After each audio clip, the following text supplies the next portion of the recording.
Hello to all the listeners. My name is Dylan, And I'm Dylan. and we would like to thank you for taking the time to give us a listen. And if you do enjoy, please drop a like and subscribe for our weekly podcast, or even check out the clips that we post from each show. You can also follow us at our Twitter on screen and then tune in each week, Wednesday night, for our weekly podcast streaming at Dat Dill on Twitch. Thank you, and enjoy the podcast.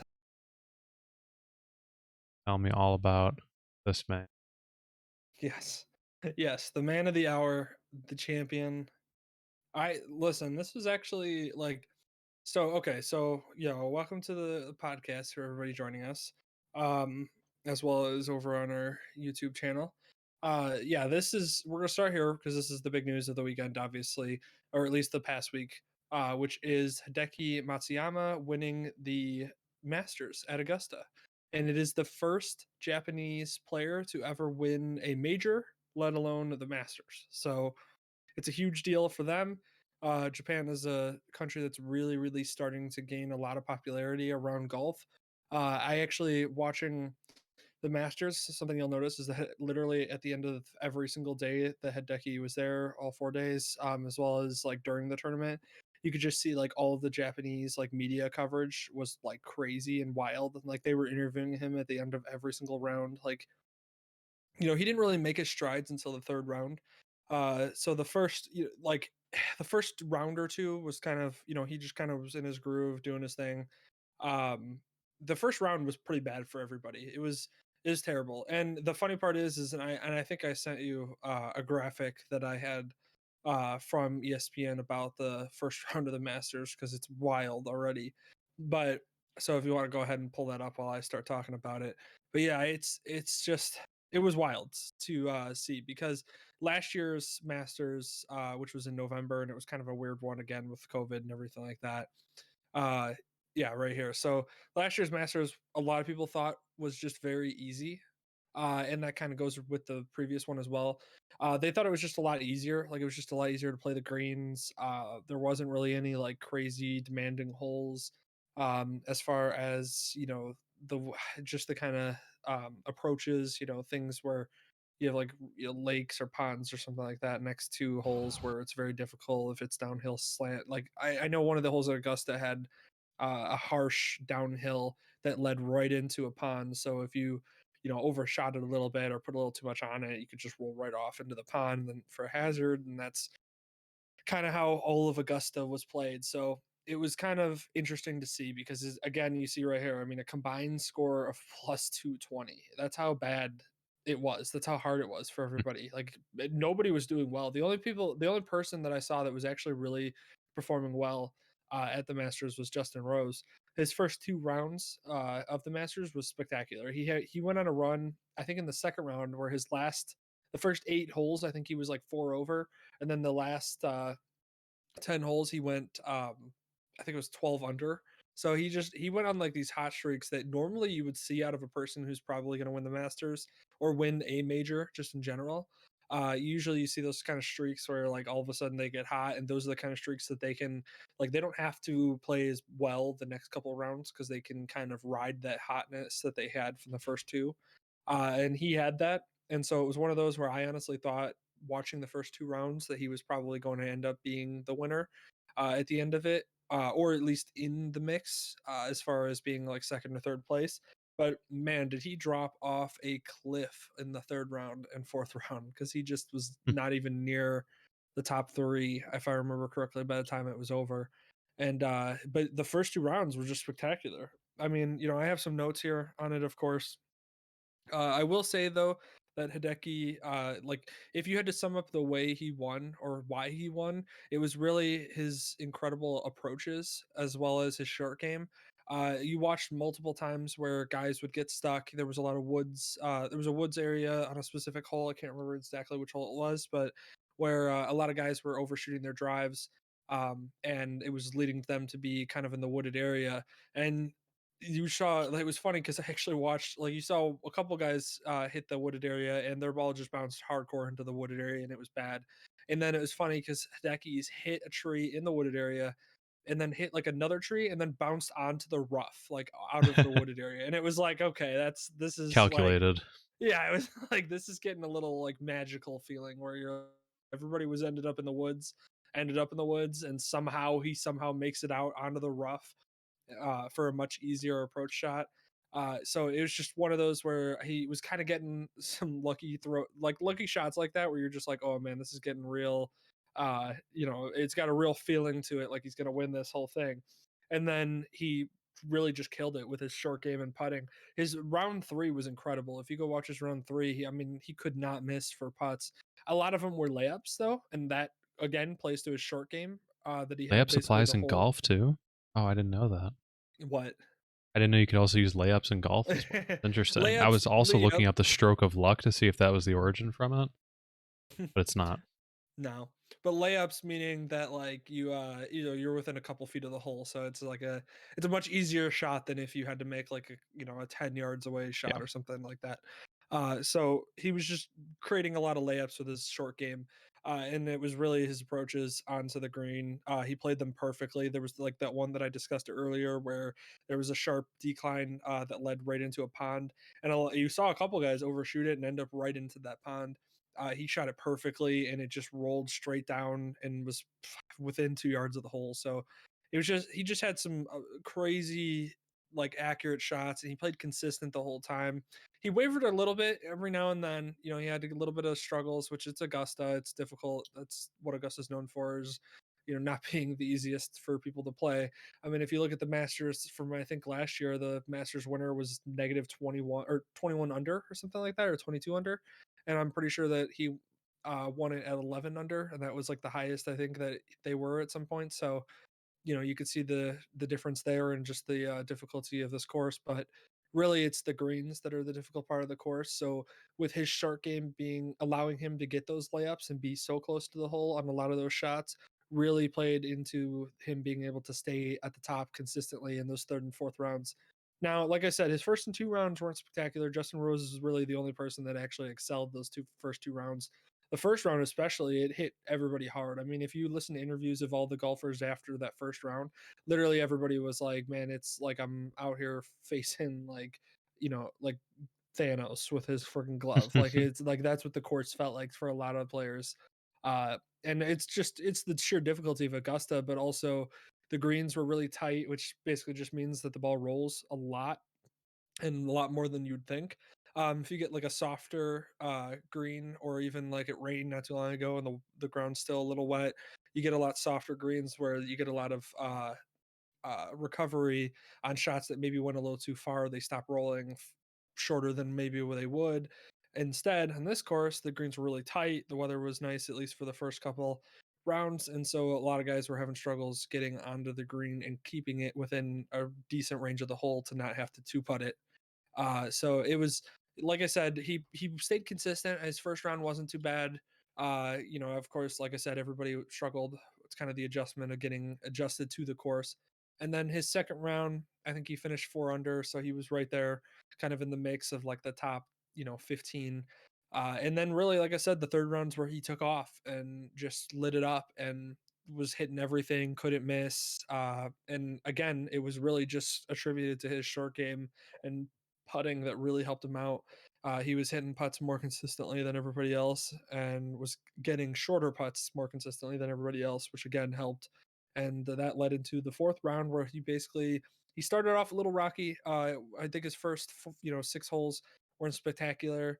Had a couple issues here and there, hiccups, but then he kind of picked it up, kind of settled down into his game and finished it out strong. The funny part is though is that the very end of the game there was actually an opening because he went into the water. I think on like the 16th hole, I think it was 15th hole, something or somewhere around there.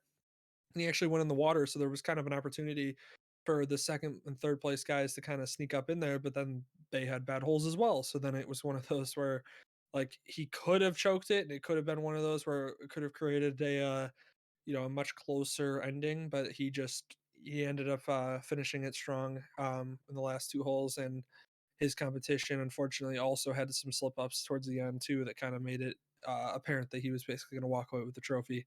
And again, he was the first ever Japanese winner of the trophy, first ever Japanese winner of the Masters as well as any major. So again, huge for that city and for golf just kind of worldwide as well to see somebody come from kind of humble beginnings, because it's actually kind of interesting too. Is something I heard that I thought was kind of cool that I'd like to mention was is that he 10 years ago, in 2011, had been the what was it, the low am at the low pro am at the Masters. Yeah, low am Oh, player at the Masters 10 years earlier.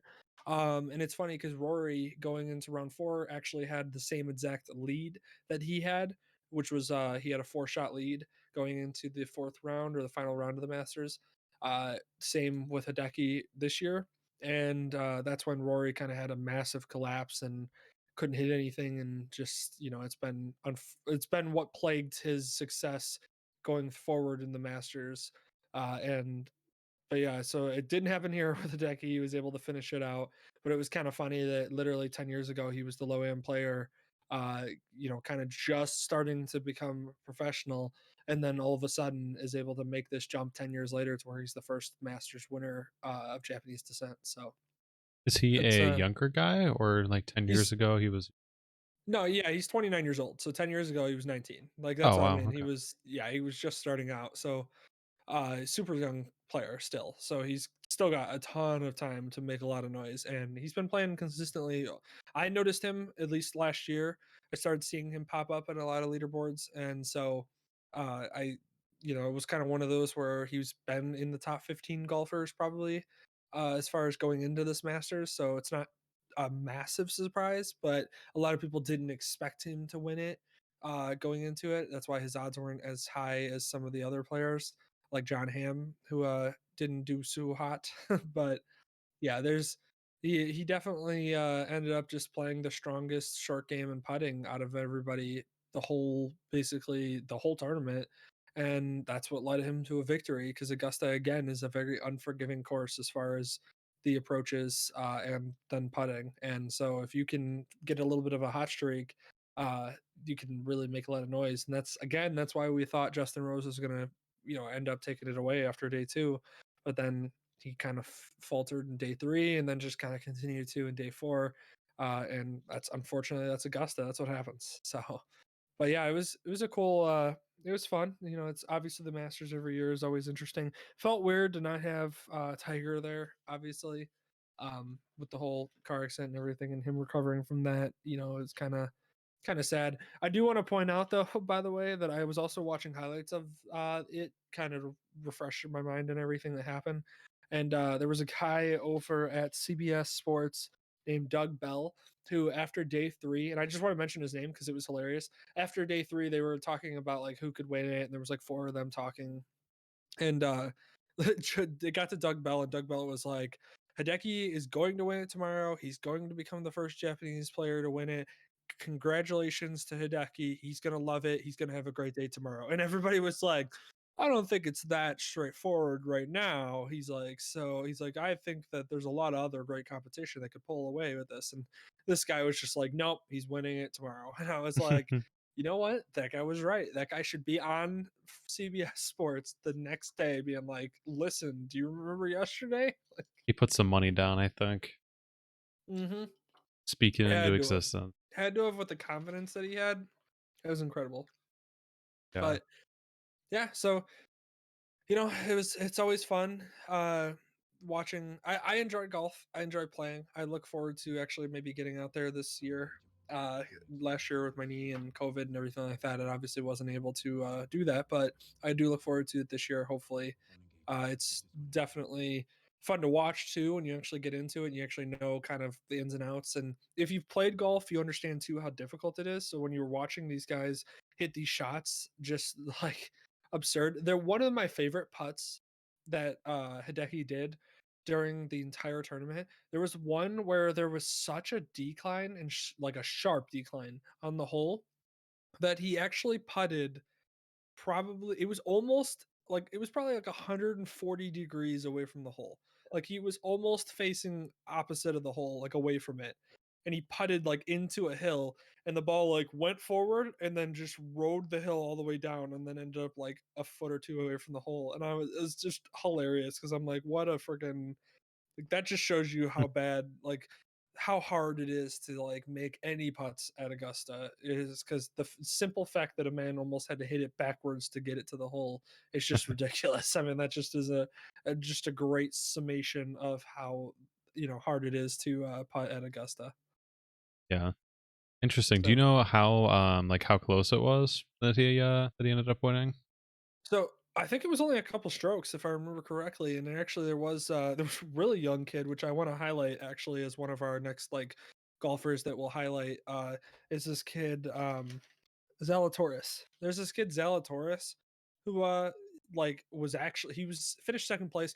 I don't know if he got disqualified. I can't remember. I thought I heard that he got disqualified because of a scoring error on the card.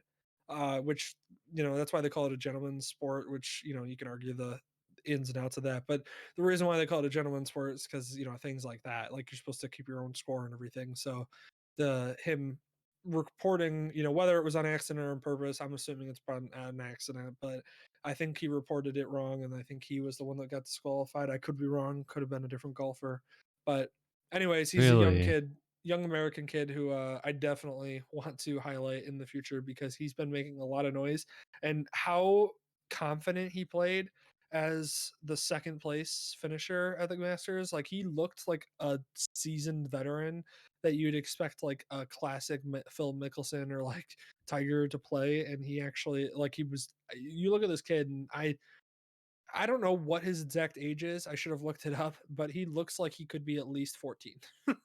Wow. Like I still not can't a. believe the thing about the scorecard as well too. I mean, that's literally just like if you cheat on your taxes. It's like we know the score, but you wrote it down wrong, so like you're Mhm. you're knocked out. That's got to Yeah, be crushing. yeah, and it's a hard disqualification too. If I'm right, I can't remember 100%. You'd have to do a quick little Google search.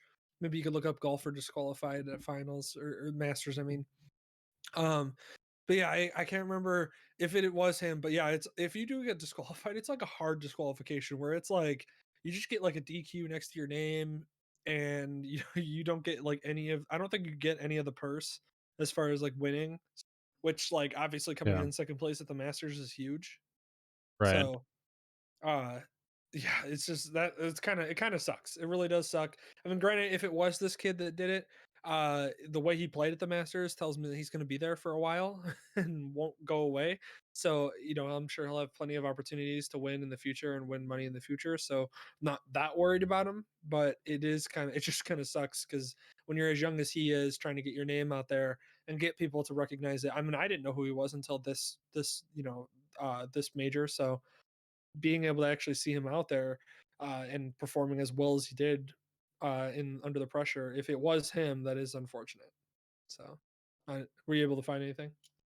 No, not really. It's just a bunch of people recapping it and really bad pictures of this.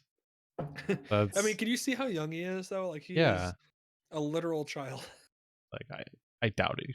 Why would you try and cheat? No, I guarantee Literally it. no There's point. no when you finish second at the Masters, or I like I said, I'm not 100% sure it was him. I heard this from somebody else, and I didn't.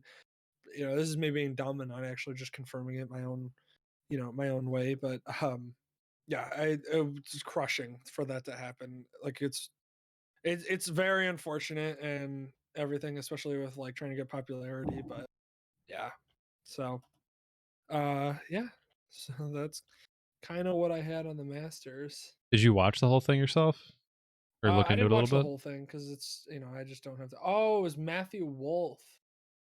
Incorrect score. It follows second round. The infraction came on the 17th hole. Oh, I think he was he in second place at one point? Okay, so it wasn't the guy I'm thinking of. Okay, good, because I like that guy. Yeah, he returned the scorecard with a whole score lower than what he had received. So, yeah, and it was following his second round. 21-year-old. Jeez. Oh, Yeah. that's rough. That sucks. That really does. Especially because you're making a name for yourself. The fact that you made it the cut the first round, I would assume he was probably doing pretty well in the second round, and then for that to happen, that sucks. But that's golf. Sometimes it's one of those rules that you hate it, you love it, whatever. But that's the sport. I was kind of I was trying to find the data on myself for this. I was trying to see how out of the normal this was. Like if you could see like a historical chart for the past like 10 years or something. Mhm. to see like the combined score difficulty if like 2020 was that much of an outlier and how, or sorry, well, yeah, and 2020 was so much of an outlier year. And I wonder if that was just because of COVID or the course or whatever. I just this was really interesting to me. I wanted to figure out more behind the Yeah, thing I want I to look think up it on the was. I side. think it was the factor of the course, and it's also like I said. I think the greens were a lot softer, so they're a lot easier to play. So you're not having where again, if you like hit it slightly too hard, on a softer green, you hit it slightly too hard. There's a lot of room for error. Whereas when it's a tighter green like it was at Augusta, and Augusta's just ridiculous. Like that's kind of what Augusta's known for, is just being a very difficult place to play. That's why it's the Masters or the home of the Masters. But that, along with the simple fact that the greens are ridiculous there, also played a factor in. Plus, last year was, like I said, kind of a weird year with COVID and everything like that. And if I remember correctly, I think there was like an issue with like the placement of where it was and everything. I don't know, but the greens I think just were way more forgiving. The course overall was just way more forgiving, and that's why you see the drastic score difference. I mean, it is really like drastic. Like being 54 under for the entire like group, and then compared to 220 over is wild. Like that's a lot of people Yeah, having bad no, it's days. it's massive, and that's why that stuck out to me so much. I was like, that has to be something really significant. Yeah. Like I said, I quickly saw this little this little graphic, and I was like, that's I have to include that because that's wild. Like whatever that difference is, how that difference occurred exactly, crazy. I mean, look at it, rounds under par, 53 rounds under par, and then Yeah, only to 12. Like that's that's a statistical 12 anomaly. It has to be. 12 people. Like rounds in the 60s, which is like a great day of golf. Like you're in the 60s, man, you shot like a round of your life. And then 24 of them, three. Yeah. I mean, that's crazy. So, but yeah, so yeah, that's kind of that was the Masters. It was in a much more interesting uh major, much more interesting Masters than maybe last year. So obviously, as you could see, the kind of drastic change.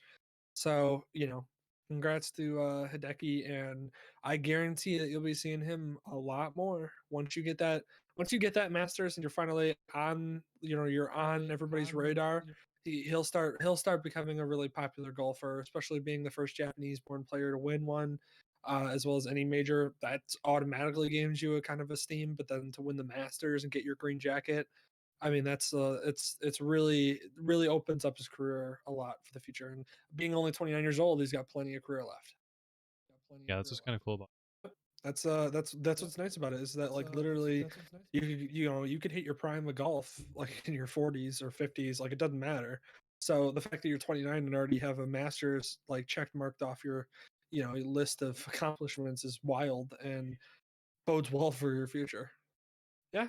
So anything else you want to go over about it, or No, I think that's good. Let me. I'm just gonna close my blinds really segment. all right? Oh boy, what a nice little ASMR. That come through. Oh, it just like a nice like it sounded like those like rain machine, like the rain things that they have, the rain sticks. It's like Exactly what shh, you're talking about. like that's what it sounded like. So I okay, was trying to adjust my mic. Dude, I sounded in relation. gotcha. You're Fix good. it. What topic you want to move on to next? Um, over the Aaron Donald stuff. Still developing story Okay, to this. gotta get there. Yeah, both those pictures. Okay, so yeah, so right here, so apparently what had happened, which I kind of got from a little bit of research into it, also listened to the Pat McAfee show covering it, especially because they're from Pittsburgh, so they kind of understood where it happened a little bit better than maybe me reading it. But so apparently what happened is Aaron Donald was at a Southern Berg after hours club. After hours meaning that it's probably a club that's open till about 5 or 6 a.m. So it's one of those where when the other clubs close at like 2 o'clock, whatever they may be, then you move over to the after hours club. Yeah. I guess Yeah, I guess the street it happened on is pretty synonymous with a lot of drunk people just being out and about. And as soon as the clubs and bars close, they kind of just flood the streets. And from what I gather, listening to like the Pat McAfee show, who again they're from Pittsburgh area, they kind of said that it was one of those areas where you kind of have to just kind of watch out and like keep an eye open for a random drunk man that wants to fight you or something. So especially being Pittsburgh, I guess that's kind of the norm for them as far as end of the nights. So that's where it happened. Apparently, what happened was is he got an altercation with this man, punched the guy, and being Aaron Donald, and being a defensive tackle in the NFL, that is, for anybody that doesn't know what Aaron Donald looks like, probably the most jacked human being that I've seen in quite a while for his size. I mean, he's only like 6'2", so which you know, but anyways, yeah. So he apparently hit him in the face. The guy is pressing charges for assault. You know, yeah. If you Terrifying. could just terrifying human being is what you're just seeing right now. It's kind of so I like obviously you don't need to punch a guy and everything like that. Being an NFL star, you should have a little bit more. Just a little bit more like understanding that like if I do something, it's going to be news because I'm a star player. That's a big like the self-awareness, but obviously they happened in an after hours club. Everybody was probably drunk involved. It's like 4 a.m., 3 a.m., whatever it was. I guarantee that Aaron Donald wasn't looking for a fight, and just two drunk individuals got into an argument, obviously, or something of that nature, or an altercation. Allegedly, of course, because we don't know 100% yet. But that is apparently what happened, and then the fight happened. It's one of those where, like I said, don't throw the punch, don't be the guy that does that. But at the end of the day, it's like, listen, they were drunk at a bar. Like maybe he should pay some kind of like I don't know whatever the fee is. I forget what the term is. It's like a Well, settlement. yeah, like pay a settlement to the guy. Be like, hey, dude, sorry for jacking you in the face. Considering I'm one of the strongest human beings in the entire NFL. Yeah, But congratulations. You could buy a house now. yeah, exactly. I mean, it's one of those where I'm like, I hope this really doesn't become like a big thing because it's like it's if it was a normal dude and he pressed charges, like nobody would care. But the fact that it's Aaron Donald, of course, that's the problem. And like I said, that's where the self awareness comes into play, where it's like maybe you should be a little more. You'd like him to be a little more self aware. But again, it's 3 a.m. You're drunk. You're downtown Pittsburgh at a club. Like it's one of those where I'm not condoning what he did, but I also can understand the circumstances surrounding such an incident and then be not surprised by the fact that the man realizing that it was Aaron Donald who punched him would file charges and make sure that it was a thing. This would be my dream, honestly. That'd be great, depending on what his settlement money is, though. Mm-hmm. They just piss him off enough to get, I don't know, maybe you can get a house, maybe you could pay, I don't know, you can get a lot from that. Depends on how Yeah, good of a hit it was. for me it was for me. I mean, look at Dylan. It would be. I'm looking. It was a good hit, is from It what it was. looks like. It looks like Um, at least like a $300,000 hit. Yeah, well, if you show the other picture too, he's got the arm thing, which who knows? I mean, the arm thing could be that maybe his arm's always been hurting, but it's like the same thing where those idiots that get into like little fender benders and then get out of the car like my neck hurts.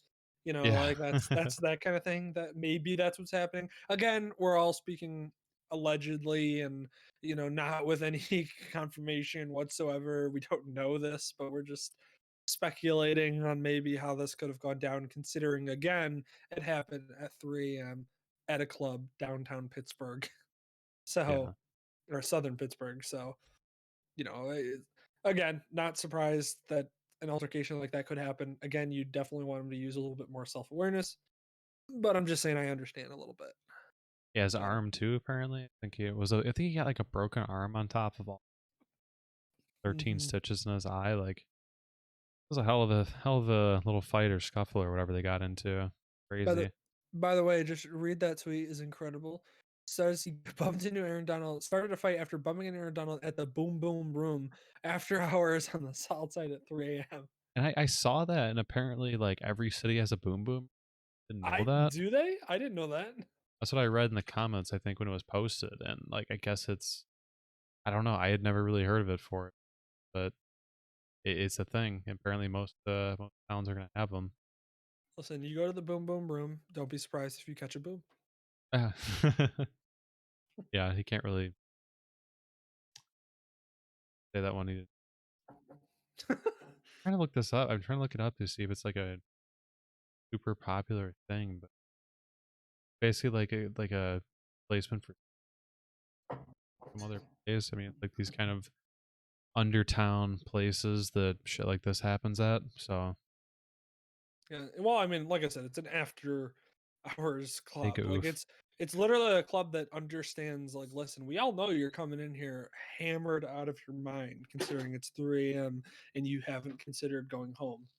Like Mm-hmm. that's we all know how this is gonna go, you know. Yeah. So I nobody should be surprised that that happened. But again, obviously, still don't do it. You know, like we Oh yeah. don't go and sucker punch some dude. You know, again, I don't even know if it was a sucker punch. It kind of looked like it from the way that these like eyes flared up and everything. Uh, but yeah, just you know, don't don't haul off and jack a dude in the face when you're you know, an NFL superstar and also again one of the strongest human beings and probably the planet as well as you know the NFL. Yeah.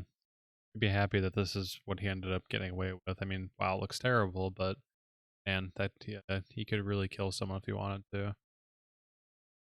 I I just mean that's realized that one stitches punch above his assuming. eye. Yeah, Yeah. I mean that's one punch assuming. Like he looks like a boxer that just took like 10 rounds. Yeah. Well, that's what a normal person looks like when they get hit. That's why not Yes. to not to completely lane change, but I saw this thing going around that was like, would you? Because you know the Mike Tyson like going back into fighting and all that. People were like, how much money would it take for you to like get in a ring with Mike Tyson?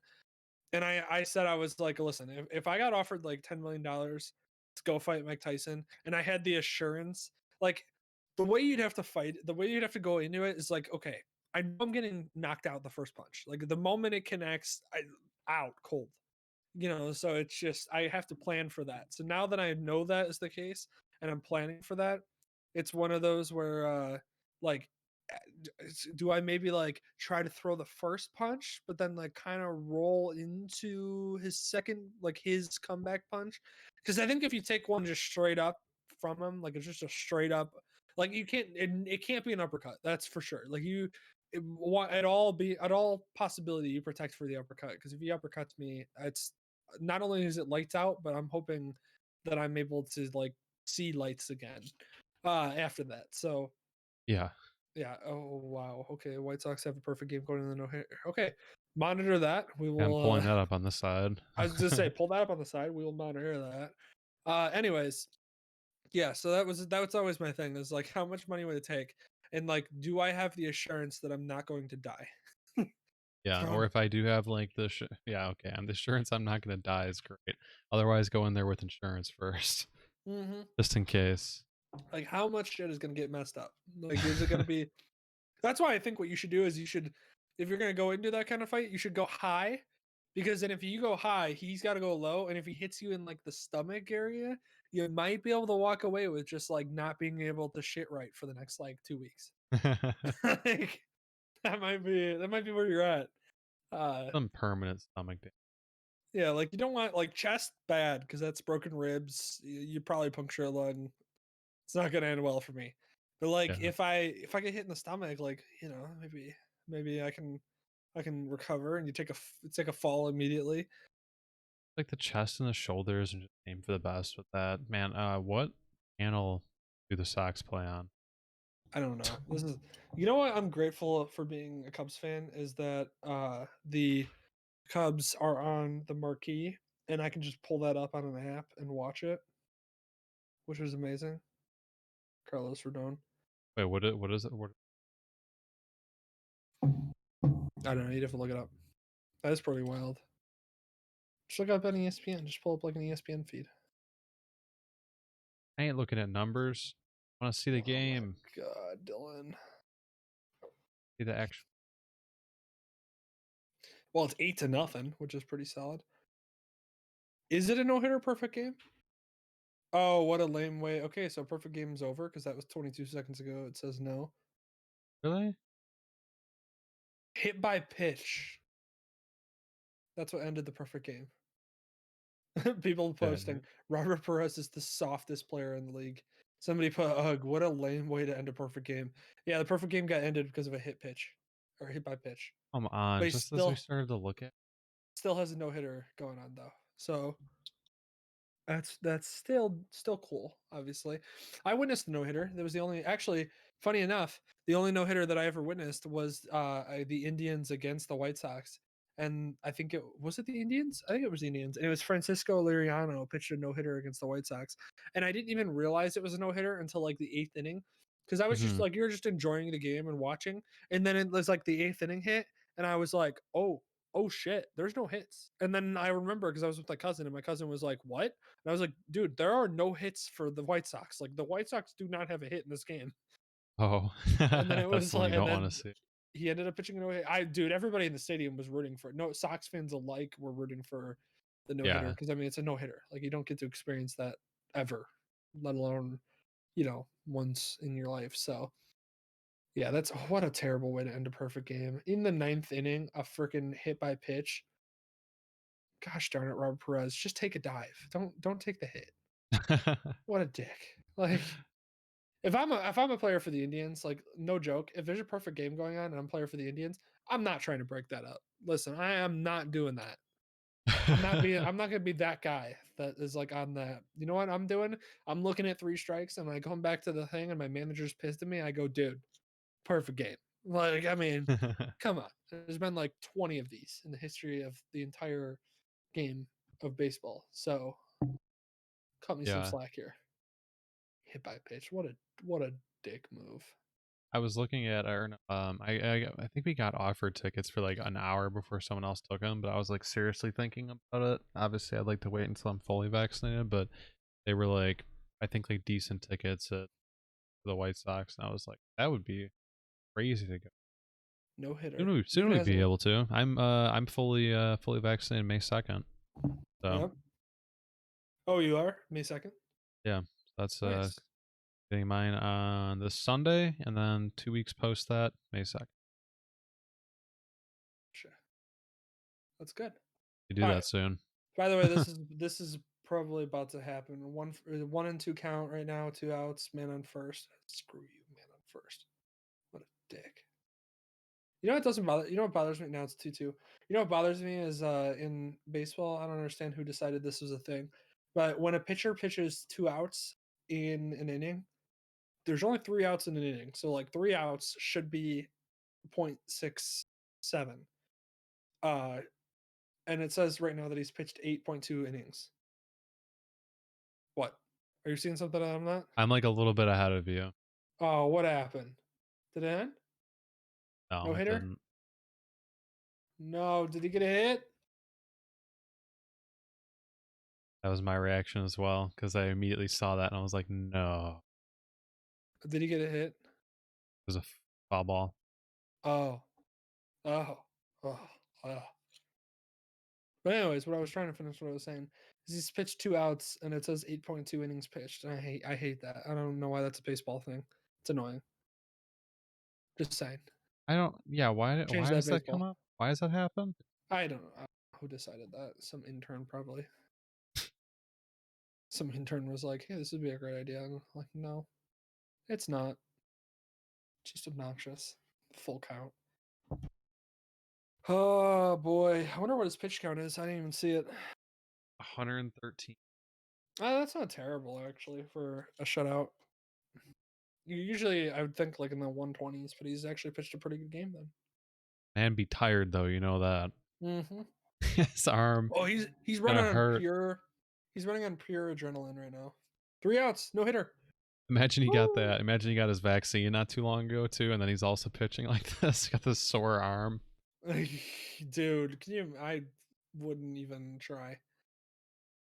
So he did get the no hitter. Well, right? You're ahead of me, right? Well, I don't know. I guess. Yeah, I guess he did. Yeah, it says throws no hitter, 20th no hitter in White Sox history. Come on, Dylan. Okay, You well, should see, the thing is, I immediately saw the hit and I was like, oh, you wouldn't write that down, but he immediately got thrown out, so I guess it doesn't count.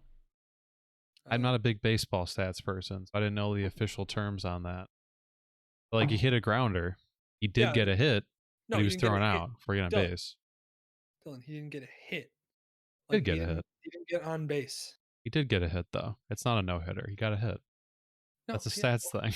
Dylan, Dylan, no, that is not. This is not the No, I'm same talking thing. about in a layman in like a technical sense. He got a hit. He didn't get on He base though. he It's a made no contact baser. with the ball. That's not a thing. Well, No, no, it's not a no hitter. He got a hit. It just this didn't is count for anything because he got thrown out. God. Oh my God. I want this to be the most popular clip when you upload it to YouTube. Right. Yeah. This This is is gonna what be the problem is. The no hitters wow. Did you see him get a no baser on that one? doesn't sound as good. You probably do a better No, it term, doesn't but sound good because like, it doesn't make any sense, Dylan. It's but not it's the more real. accurate. It is not. It is. I just saw him hit the No, ball. he made con okay. Okay, I understand I understand where you're coming from with he made See, contact. Chatter understands. Never got why Fat Met Ball, why that wasn't recorded as a hit. Exactly. Thank you. No, no, that is not the official. It isn't taking a base. Damn it! And what would you call it then? A baser? Like, what do you got? You got like A no baser. no baser. I'm done. I'm just, A hit isn't I don't know. taking a base. That's getting on base. Shouldn't it be OPS? Oh, I don't know. Exactly. Oh God, Thank you. Dylan, I have nothing to say to that. Don't hate me because I'm speaking the truth. You're speaking the truth, my ass. But anyways, we're missing I the feel whole. We've gotten vindicated, off so track from the freaking fact that he just threw a no hitter. Congratulations, to, Rodon, getting a no hitter today. That's great. 8-0 no hitter, by the way. So that's not only did you throw a no hitter, but you also destroyed the other team. So yeah. there's that. So Dylan, do you understand what a perfect game is then? I mean, yeah, I Like the guess I difference? do. I guess that was almost a perfect game, right? But then he got someone on base. So if Yeah, he actually had a perfect game, it'd be nobody on base and no yeah. runs, obviously. Yeah, no hits, Dylan. So no hits is a no hitter, but then no hits and no walks or hit by pitches is or errors is a perfect game. So So if someone got a hit, they didn't get on base and they got thrown out, that still maintains a perfect game. hmm yeah, it's Dylan, but they made Much less contact with the impressive ball. now that I know the direction, now that I actually know the No, definition of a it's perfect game. very impressive. There's like 16 of them in the history of the Oh, I entire know. base. That's very impressive. It's less impressive though, because I thought it also meant that nobody even got a hit or contact with the ball, which is crazy. Yeah, that's Except for okay. foul balls. Except for I foul was balls. gonna say, I'm like, some freaking dude foul tips it. Could you imagine if he threw 9 innings, second out, dude foul tips it, motherfucker. That's it. It's over. The whole thing's done. Well, that just uh ruined some stats for baseball for me. That's it. Not ruining these stats. Get out of here. Doesn't sound as perfect. It is. It sounds like a very good game, but not a perfect one. Dylan. It's the bestest of games. It's the bestest of games, Dylan. Okay, so Julian Edelman retired. Okay. All right. So the reason why I brought this up, Julian Edelman retiring. The reason why I brought this up is because it starts a conversation that I actually want to have because it's a perfect example of why this should be a thing. So I think right off the bat, Julian Edelman should be a Hall of Famer. I just want to make that statement outright so we No. know where we stand. Yes. Now, you will see by the end of this. I will convince you, Dylan. And this is good. This is a perfect little I can convince you that he is a Hall of Famer because he is. So, one thing I want to point out, this picture right here, Warren Sharp. I love Warren Sharp, by the way. Warren Sharp's one of the best if you want to know anything analytically about the NFL, Warren Sharp, he also you can follow him on social media, go to his website. He also sells like his advice and stuff because he's pretty accurate as far as betting goes. He's probably one of the best analytically at making bets and everything. Him and Crack, I can't remember what his name is, starts with a K, but he's got an app too. Those two are incredible. They pull in, six figures plus on seasons just alone on their betting. So that's a guy that you want to follow if you're into sports betting deeply. But he did come out with this statistic, which is interesting, and which is why probably Julian Edelman's not going to get in the Hall of Fame, because sometimes the stats are a little ridiculous and don't really represent the player, which is I'll get into. But this right here, he posted basically comparing him to Hines Ward, which Hines Ward is a guy who can't make the final ballot in the Hall of Fame voting the last 5 years, which is ridiculous because Hines Ward was Hines Ward and was like an iconic player for the Steelers for years. So right off the bat, catches Hines Ward for his career 1,000. Julian Edelman 620. Obviously a lot less. Hines Ward 12,083 yards. Julian Edelman only 6,822 yards. Touchdowns. Hines has 85. Julian Edelman. Wow, I'm mixing these names up. Julian Edelman has 36. Again, less than Hines Ward. You want to flip over to the second image. So yes, I understand that. Super Bowls, they both have one. Super Bowl MVPs, I should say. Julian Edelman, I think, has more Super Bowls, but they at least both have one. So they both were that much of a contributor to the team that they won the MVP trophy. And Pro Bowls, Julian Edelman doesn't have four compared to Hines Ward. Now, what those don't tell you is that Julian Edelman is a lot more than what those stats just show. And the reason why is because unfortunately, these are the stats that probably a lot of voters are going to care about, which is ridiculous because you really should look at a player on an individual basis. Like I could pull up Devin Hester's receiving stats compared to other players that haven't gotten in the Hall of Fame, and I can also, in the same breath, go, "I Devin Hester's a no-brainer at Hall of Fame." Like, in my opinion, at least, I think Devin Hester is a no-brainer Hall of Famer with the way that he changed the game. I mean, he added a position to the Pro Bowl. Like that's how important he was. And so he 100% he's a Hall of Famer. But if you look at his receiving stats and you pull up those kind of statistics, yeah, he doesn't look as good. Whatever. So here's what they don't tell you. And I looked him up because I wanted to cover this because it's insane when you start breaking it down. So in 19 games in the playoffs, Julian Edelman has a total of 118 catches, 1,422 yards, and 7 touchdowns, averaging basically 7 catches a game and 75 yards a game. He also has, like I said, only 7 touchdowns, so he's averaging only like a half a touchdown a game. Obviously, not a big deal when you're contributing in other ways as far as receiving goes. But here is where it gets crazy. Looking at all of his stats, he has the second most playoff catches behind Jerry Rice, who a lot of people, even I considering, or I as well, consider him to be the greatest wide receiver. Easily. As far Not as, even a question. huh?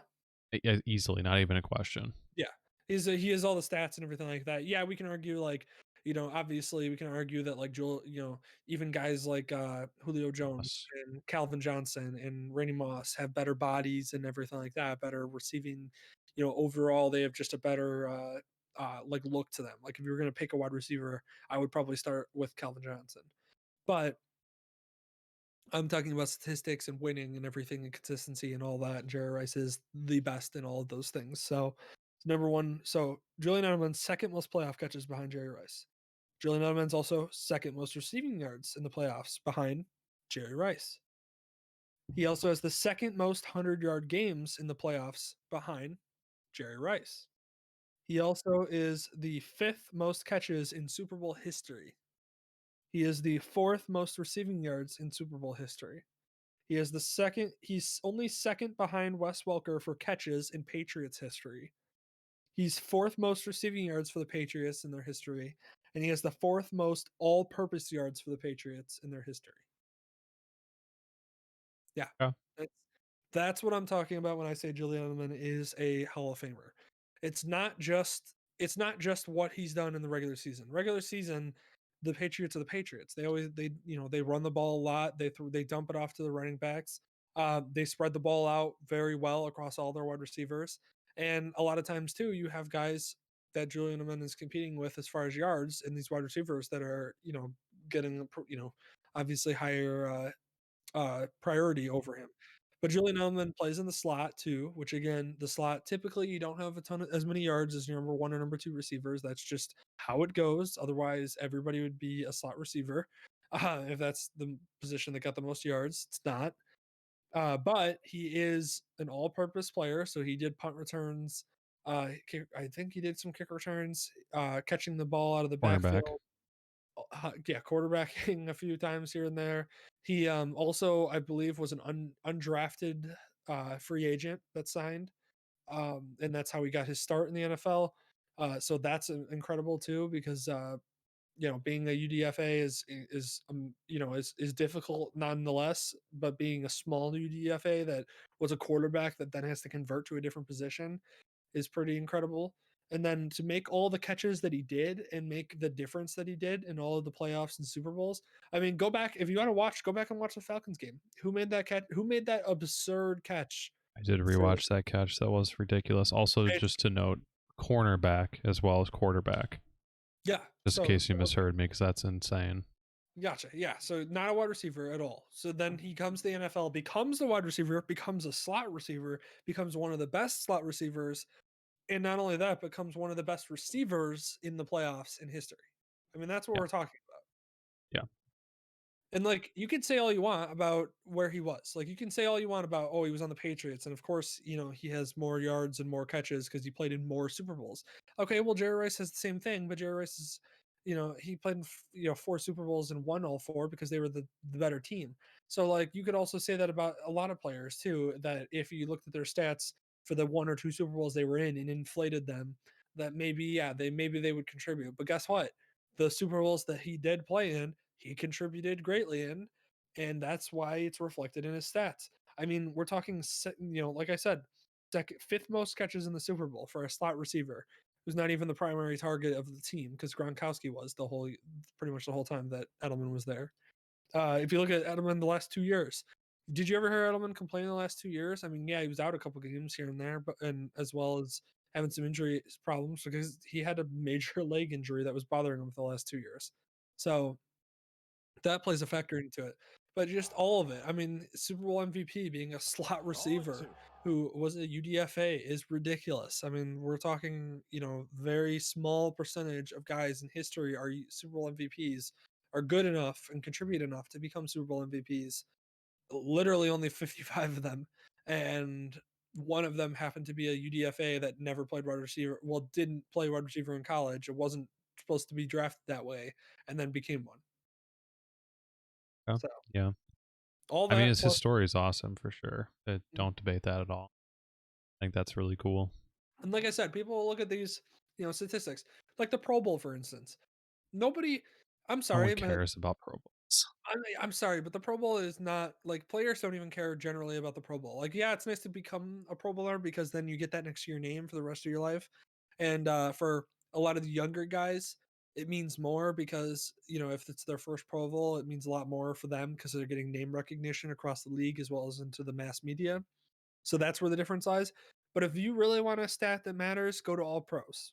How many all pros does that player have? That's what really matters because that's what actually like voted on based on their production that year and how well they played as opposed to, people at their position. And that's where you start to see the dividing lines. So the fact that Julian Edelman's never been promoted, like gone to a Pro Bowl, I mean, give me a break. I mean, come on, that's stupid. You know how many players that we talk about every year that are like, I can't believe that guy snubbed from the Pro Bowl. Like that happens. Actually, kind of crazy that he actually was never elected to a Pro Bowl, especially since he's on such a high profile team and like was a high profile player.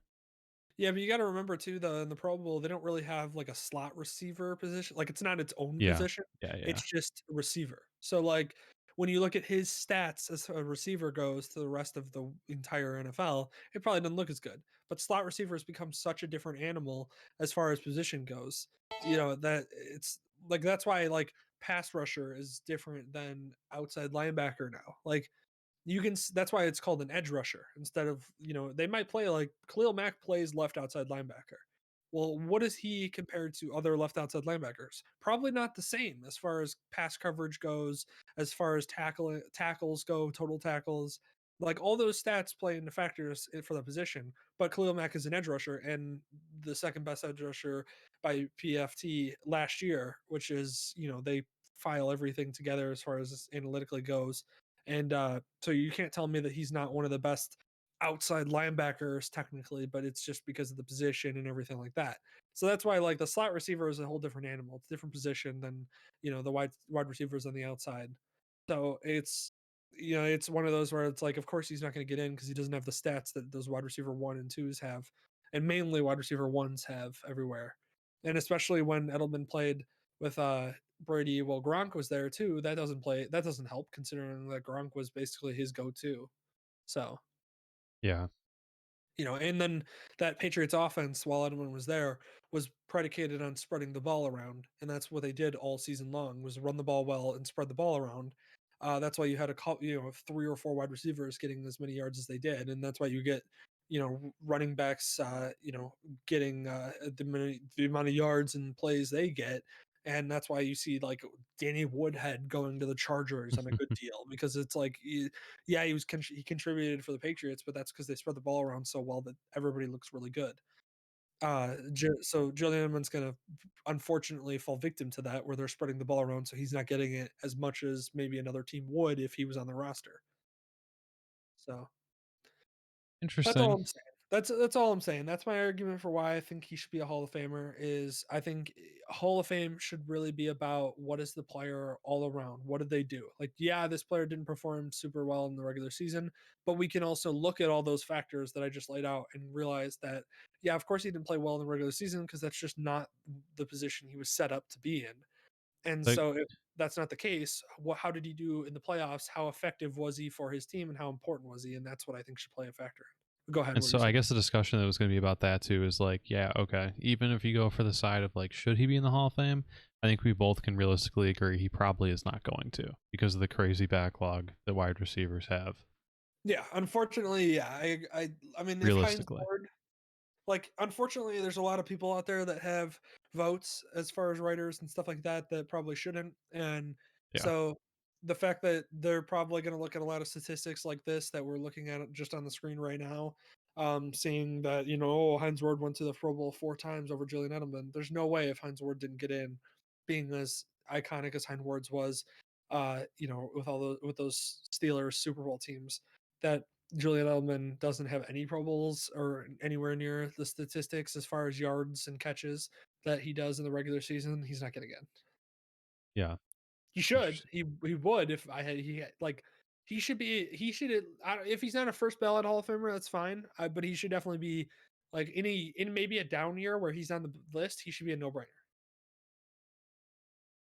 Okay. Yeah. So that's just how I feel. I don't know how you feel after that argument. What do you think about all that?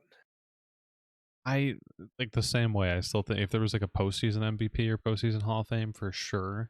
I agree with you that they also definitely distributed the ball a lot more in the regular season because that's exactly what they do. And then in the playoffs, they definitely forced it to them a lot more when it was like crunch time, i.e., like Super Bowl 40, 50, 51.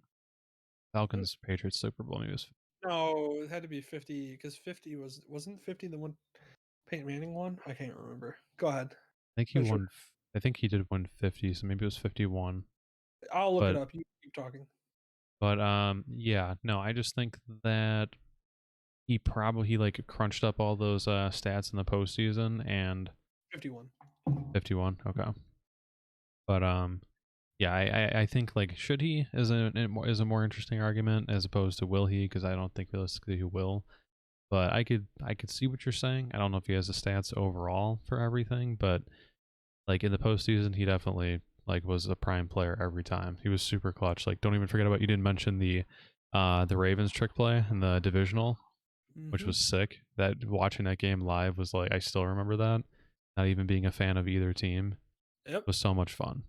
Like in terms of like, I don't know, there's always the argument that people make that's similar to Eli Manning as well, which is like some people like to take the definition of the Hall of Fame being like, if you told the story of the NFL, would they be an integral part of it? Could you not tell it properly without them being part of it? So on that basis and like his postseason stats, for sure. if you're going off of like analytics and what people currently have gotten in based on and what the Hall of Fame actually is, no. So that's where I'm at. Yeah, see, Julian Edelman, 12 years. That's how many years he played. Wow, it was that long? Damn. Yeah, he really was. He really was around for a while, just behind Welker for so long.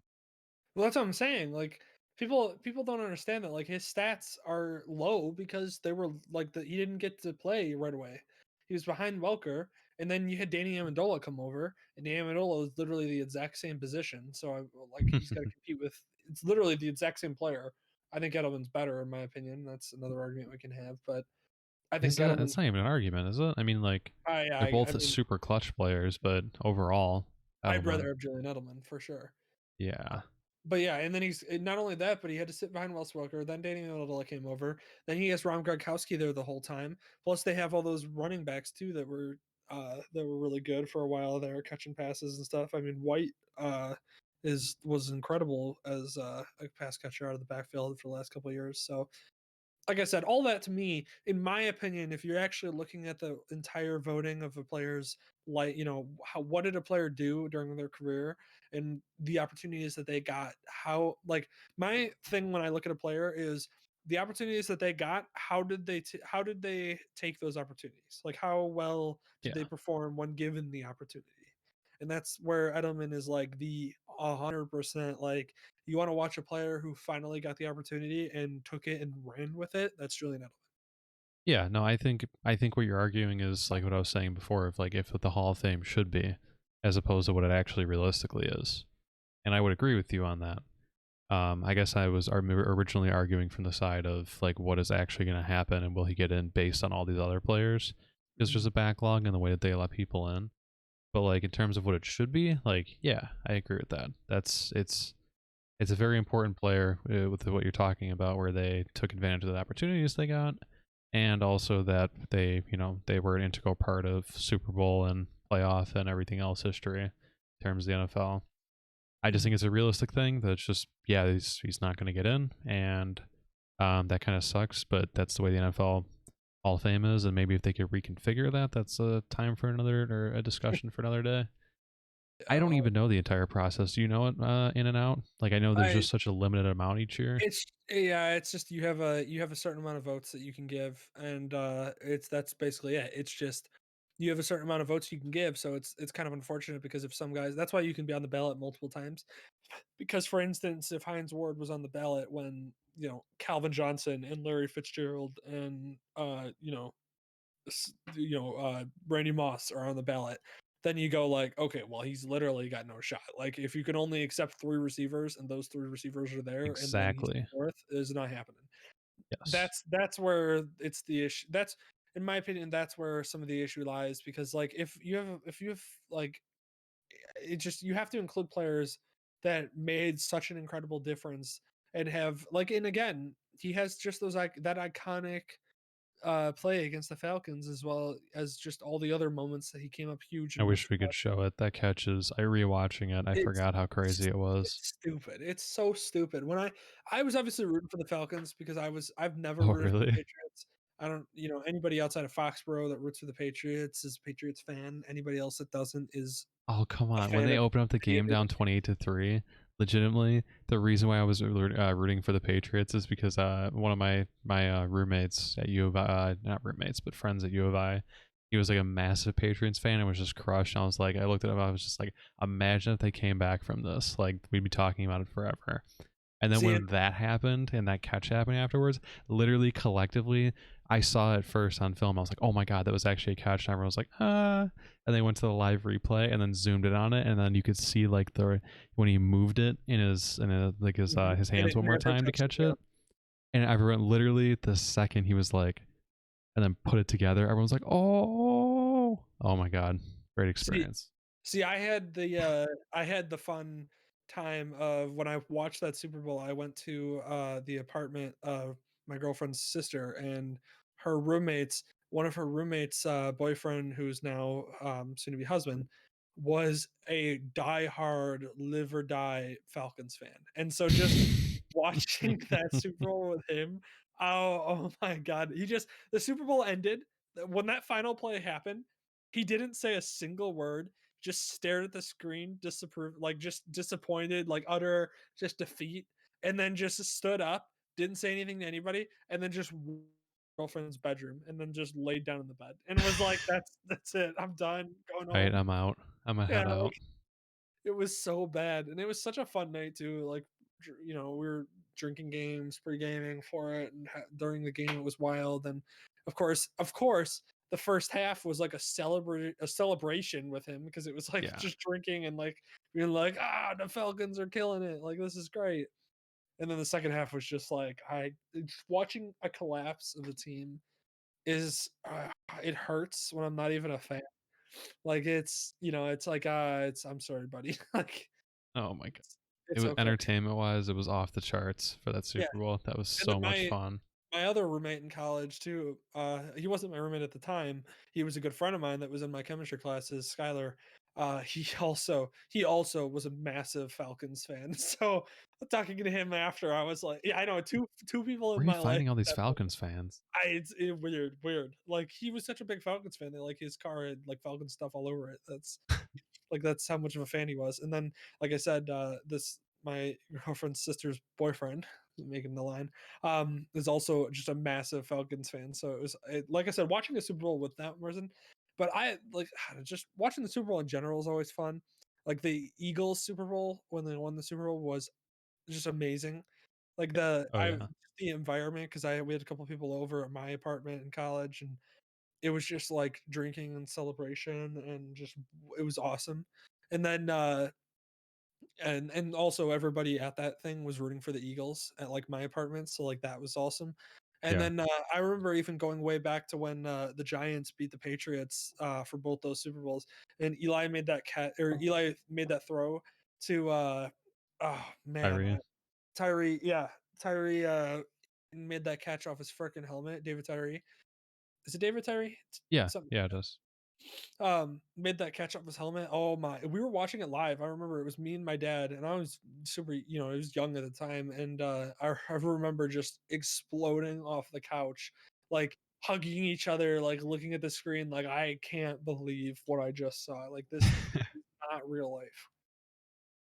But I honestly like, not even really it's not even a missing sports things in general, but, like, damn, I really miss, like, moments like that. I guess they're amplified by having a crowd and everything else, and it feeling more important when everything's not focused on COVID, but, like, yeah, having football for a season was a great reprieve to escape, and can't wait for the draft to, restart that process again. I know the draft always gets like the hype around too, and it's kind of weird right now too because everybody's just doing pro days, and there's no like actual combine where you can Nothing. like see all this stuff. It's dry Uh, season. I know, and it's I see I love baseball, so like it's funny because I'm always like, "Oh, baseball's starting soon, maybe I'll watch that." And then I watch one game and I just go, "Oh, I love baseball." I'm just like, Yeah. "Man, I need more of this." Like I just can't I it's funny because I'm such a I played, obviously 13 years of my life, and so it's just like I love the ins and outs. It's funny, like I watched like me and my girlfriend went to one baseball game and the score ended up being like 1-0. And my girlfriend was just like, that was kind of a boring game. And I was like, what are you talking about? Did you see that pitcher's duel? I was like, that was amazing. It's like that was great. No, I just love that. I love the chess match. I love just the entire mental game of baseball, and I love all of that, plus the crazy moments, like my favorite thing about baseball is not only like the crazy chess matches that occur between coaches and everything like that, but like I was watching the Cubs game the other night and we're losing 2-1 and there's a man on first and Contreras comes up and it's just one of those where I'm walking by the hallway talking to my family and I just turn and I watch the screen for like a few minutes and Contreras just blasts one to left field and within that one swing, that like less than a second swing, the game went from we're losing by 1 point to we're now winning by one. Like it's like that's what I love about baseball. It's just the immediate it literally at one swing is all it takes and it's suddenly explosion. We're in this, everything's going great. Yeah, you took me back to like I was trying to think of the last time I played a baseball game. Obviously, it was like at least over 10 years ago, I would think. Maybe a little bit less than that, but I was trying to think of like when's the last time I've even like swung like even in a batting cage, and that's been a long time too, and that's way easier to do. I kind of Mhm. want to do that again. I just like literally forgot baseball was pretty much a part of my life for a while too. I played softball games in college. We did like a Nice. kind of a league or whatever, and we did. I worked at the admissions office at Illinois State, and so we had an admissions office team, and so that was kind of fun to get to play a little bit here and there again because it was like obviously it's softball and it's very different, and like in baseball, like I was a pitcher as well as like I played nearly every position. Like I could play the outfield even though I'm slow as can be. And the only reason why I can play the outfield is because I can see a ball off the bat immediately. So it's like I know like where it's going and I can just play on that. But I was Yeah. mainly a pitcher. And see, I also watch baseball and I just miss those moments because when I played baseball, I was a pitcher and I was like the we're in a jam guy. Like, so Yeah. whenever my team was like it was like bases loaded, 1 out, we need to get out of this inning kinda thing, it was like, "All right, you know, here comes Dylan," and then, like, I would get put in, and, like, I did not feel like to my credit, at least, like, I'm not, like, a major league player or a college player or even a high school player, which I probably should have played high school, but we can all talk anyways, um Politics bullshit. I hated yeah, it. whatever. Yeah, that was crap. But anyways, yeah, I was always the guy that would like get thrown in there. And to my credit, I never like flinched when it came to those type of situations. Cause to me it was just like, all right, I gotta pitch. Like I'm pitching. Okay, all right, what's just mean the batter? Like I could care less what's happening behind me. Yeah. So so I was always for those type of positions, I was either the closer or I was the jam guy. And so I just miss those moments. Like when I watch those moments on TV and I see like a pitcher get out of one of those moments, it just brings me back. And that's part of the connection I have to baseball too. And what makes me love the sport so much is, you always appreciate a sport way more when you play it and you understand like all the ins and outs Oh of like yeah.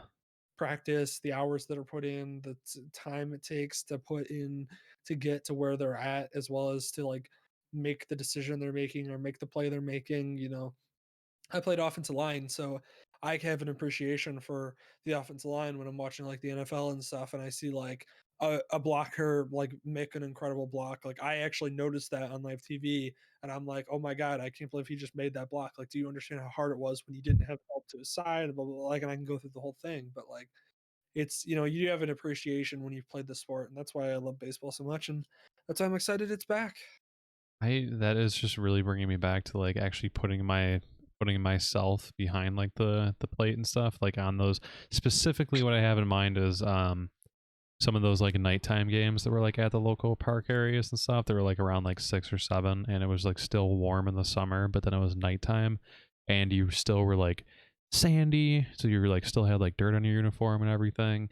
And it was like one of those like yeah like eighth like ninth inning whatever type like batting situations, and then going up on that with like the lights behind you, they're peering down and all that.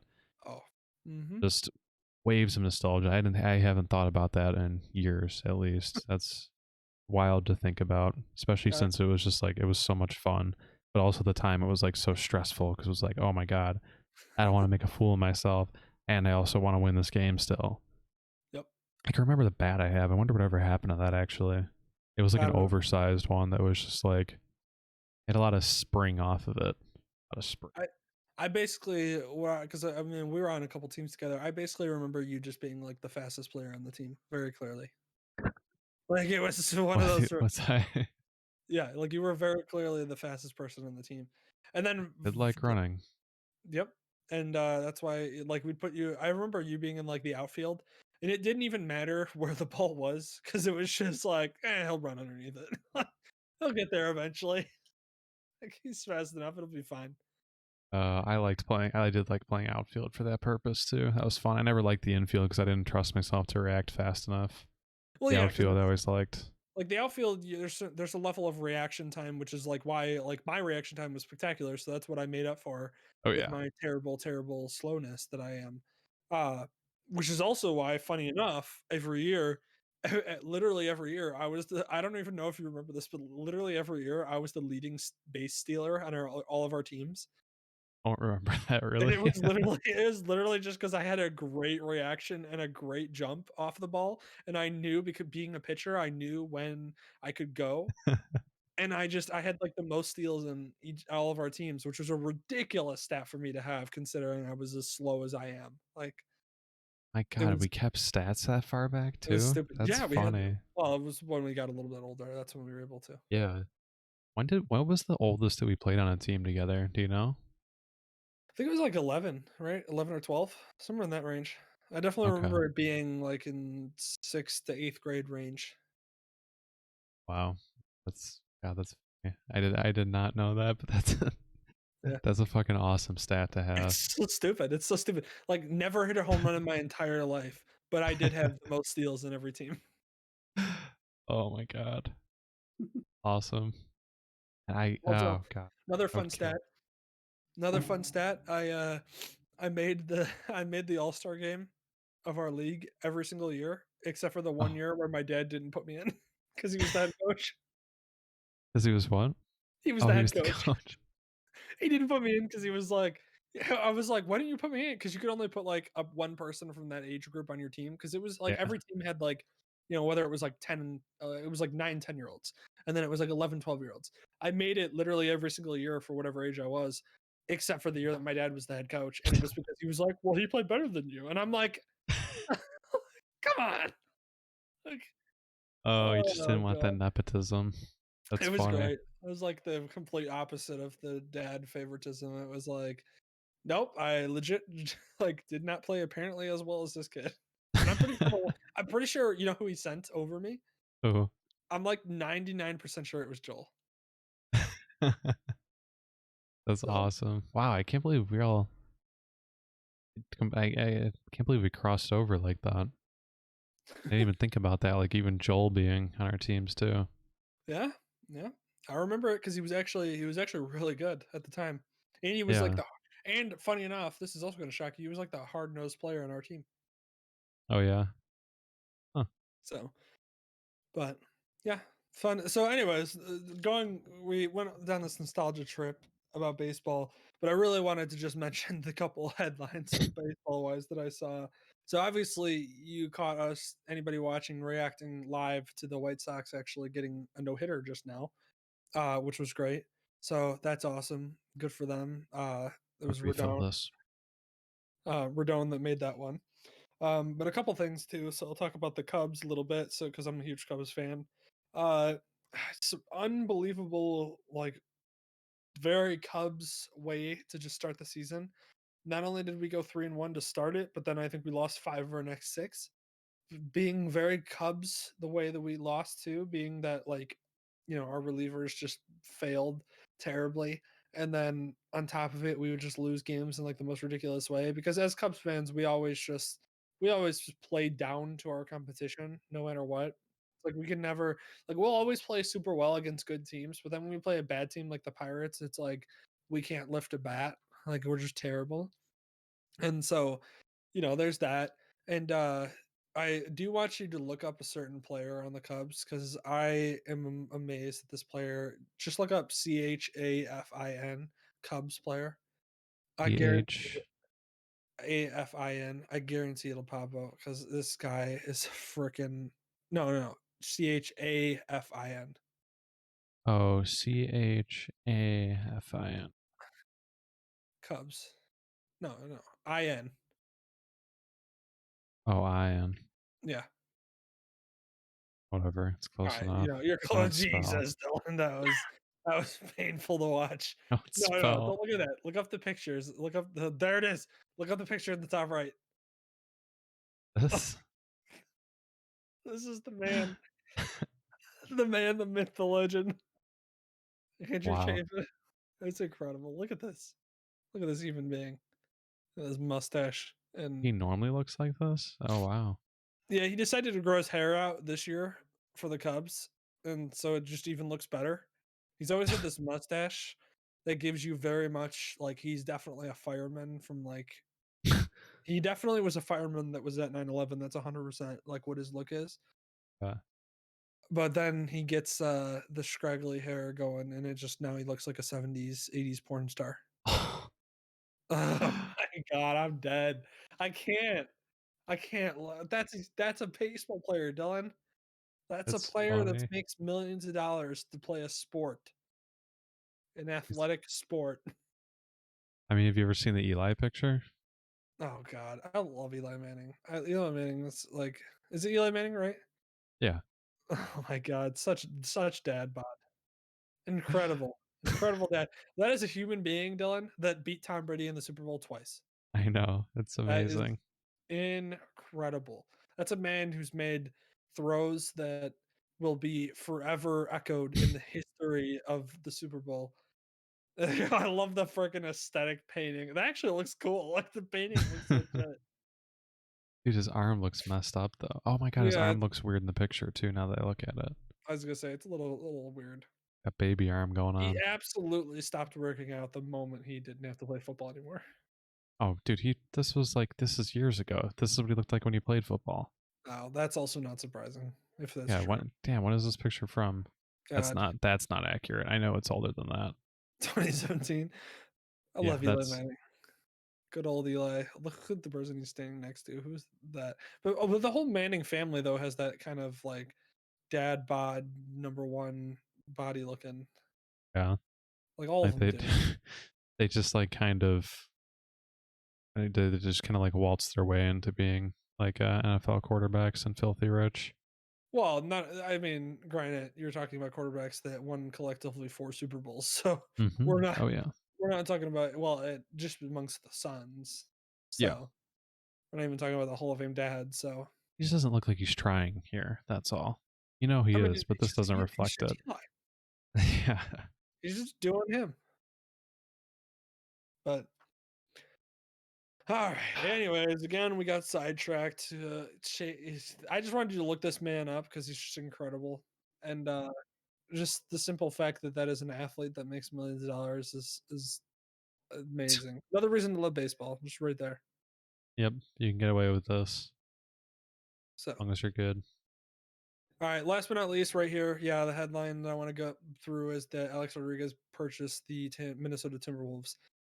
This is interesting. I didn't even know that this was a thing he wanted to do, but I guess Yeah. one of the things that I've noticed is that like it's pretty good to like own a team of any kind.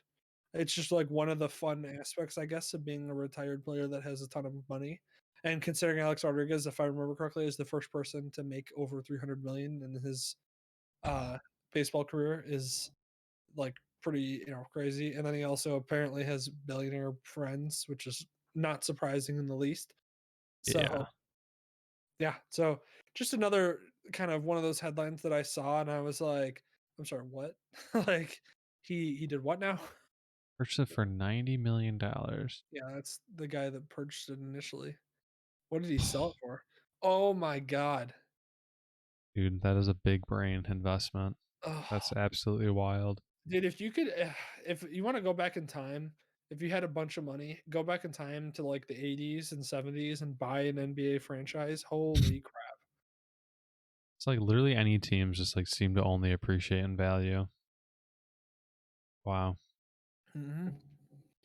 Insane. That's insane. $90 million, 1.5 billion. Yeah, for the Minnesota Jesus. Timberwolves.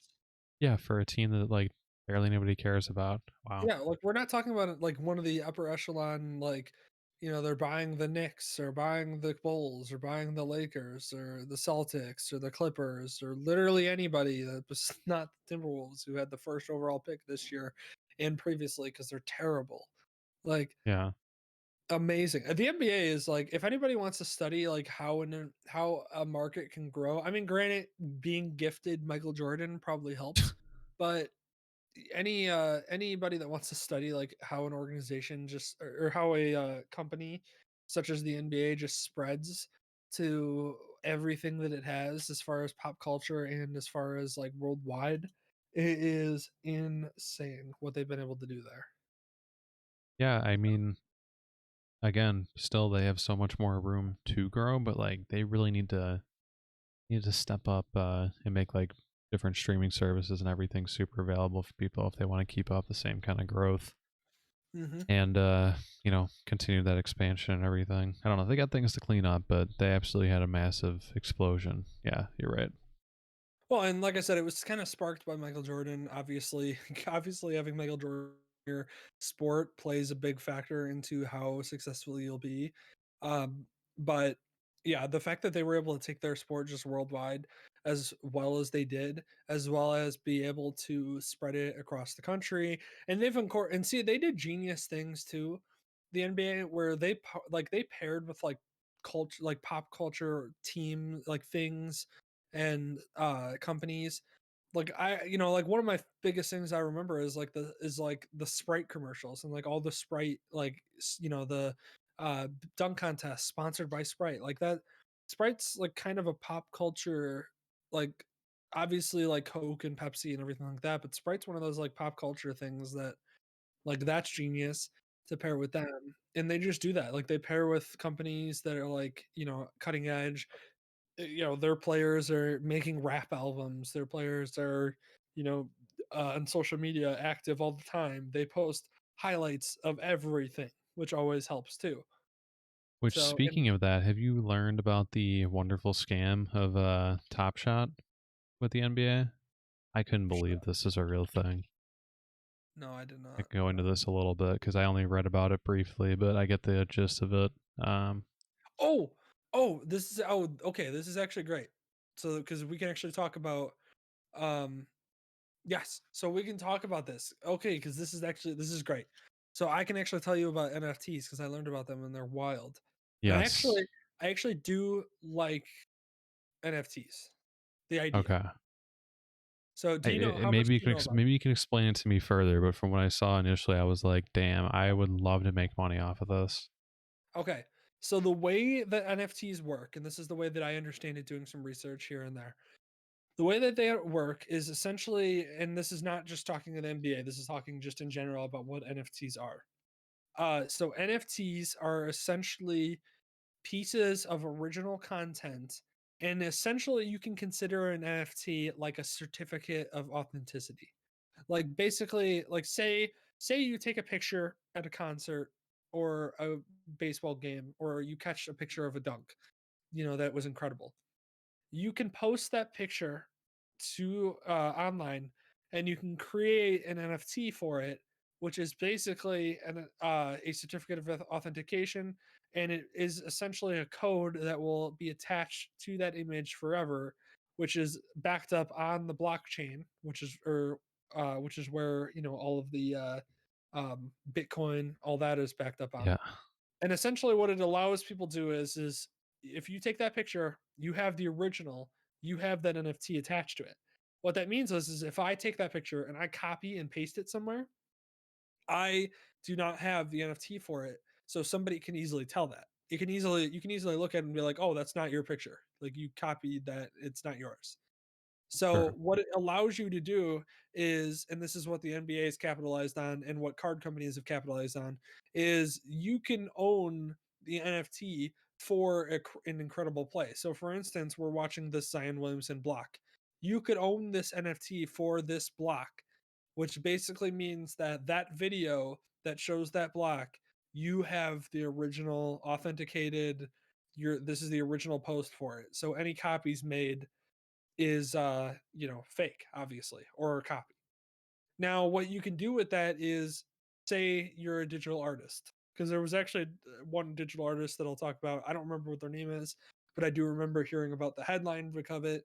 So essentially, if you're a digital artist and you make all your art online, you can create an NFT for it, and it's almost like if you had a painting that's the original and then you had a painting that's a copy of it. Hmm. Instead of somebody sharing your digital art and being like making copies of it and trying to sell those as pieces by that artist, the artist can create an NFT for it, and the NFT basically states like this is from the artist directly. So this is an original piece, as if you bought an original painting from somebody. And so then It's then what happens is the other thing that's nice about NFTs is if you create this original image and you want to sell it, or you create this original content and you want to sell it, you attach this NFT to it, you can also dictate how much the minimum sale can be, so how much it can be sold for minimum, as well as you can also set a royalty on it. And since it's a royalty attached via code that will always be attached, you always get royalty for it no matter how many times it's resold. What about if it's posted somewhere else? If it's posted somewhere else, that's fine. It's just whether it's sold or bought, essentially. If it's posted somewhere else and they have the NFT for it, well, then they have the NFT, so they have the rights to post it wherever they want. But if they were to then try to sell that, so say, for example, you have a picture, and say that picture that we saw that they replicated in the Space Jam trailer, where Dwayne Wade's holding out his arms. So you took that picture personally, you did. You could sell it for maybe, let's say, $1,000 initially because somebody was like, wow, this is a great picture. You didn't realize at the time it was going to be such an iconic picture that it is, but you sold it for $1,000. Well, you could put royalties on it for like 10%, for instance.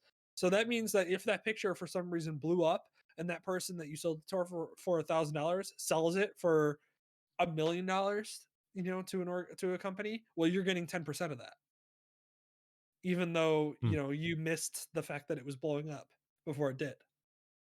Right. So then Interesting. what they've started to do as far as card companies go is you can buy NFTs of certain plays and things like this, for instance. So like for instance, think about it this way. Like if Steph Curry the other night passed Wilt Chamberlain for the most points scored on the Warriors organization. So he became the leading point scorer. Say you took a picture or video of that field goal being made, that you can have the NFT for. Think about how much you could sell that for, like to a Steph Curry fan. Like, hey, you could have the original video of this is him breaking the all time points record for that team. This is him breaking it, the actual official video. That's the original copy, the one that was made. You can have that. It's kind of like saying that you could have an original painting or you can have an original, thing. Like, yeah, you could buy copies of the painting all you want. Like my girlfriend has the Starry Night painting on her wall in a poster. You can have that all you want. I mean, it's the same concept. You could Yeah. copy and paste pictures and videos all you want. But to say I have the original is a different story. Interesting. Okay. So that's essentially what it is. And then what they started doing was this card companies realized that they could do this because basically, obviously, the way the name of the game in business is you have to evolve or you get pushed out. Essentially, if you don't evolve, you don't adapt to what's happening in pop culture or modern technology, you're going to fall out and you're going to fail. So what these card companies are doing is they're creating NFTs for images and pictures like this, for instance, of Jokic making this play. And what they do is they sell a pack, almost like a trading card pack, for like $9, for instance. Well, if any of those pictures or videos sell then for a decent amount of money, they still get royalties from all those purchases and sales. So think of it like the Hmm. card trading company, like actually having a physical trading card. If you were to sell that to somebody, you're the only one making money off that sale. Whereas the company can still make money off it no matter how many times it's sold. Yeah. I mean, I there was a couple of details in there that I didn't know that were kind of filled in, but yeah. I mean, it's interesting. This is the first time I've seen this app applied by it. I mean, I wouldn't personally buy any of them. That's just me. I could see the appeal because there's a physical representation of it being art and unique items. The digital representation is something I didn't really expect to actually stick onto because the whole idea of digital was being able to have copies and duplicates and access for everything. Well, and I think But if that's there's a where market, this market finds its home is that we're in such a market where you can copy and do all that. But if you're the one that actually has the original, like I saw, for instance, people were taking like memes, and people that had the original memes or yeah. whatever made NFTs for them. So that way, like the original meme could be bought and sold. And like you could actually have the original meme, NFT, which basically states like this is the OG, this is the original.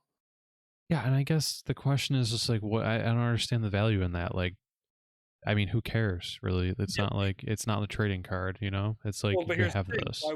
why should you care about a trading card? Well, I get that, but it is a physical representation of something. I agree you really shouldn't care about it either, but digital is even further disconnected, I guess. Especially if it's a meme or something else. Yeah, but the That's thing is crazy. like there's a lot more options, because you have videos, you have pictures. Like I said, you could take a video, whoever has, like somebody took a courtside video of Steph Curry making that shot and has everybody's crowd reactions and everything like that. If they made an NFT up for it and sold it to a Warriors super fan or a Steph Curry super fan, like that fan can be like, listen, I have the original video courtside of, Steph Curry making the shot. And it's as if you're saying, like, I have an original card or I have an original autograph Yeah. or whatever. Yeah, no, I definitely understand that. I guess it's just personally, it's just not something for me, especially with these absurd prices. This Yeah, I isn't mean, like applicable for the normal person at all. no, At all.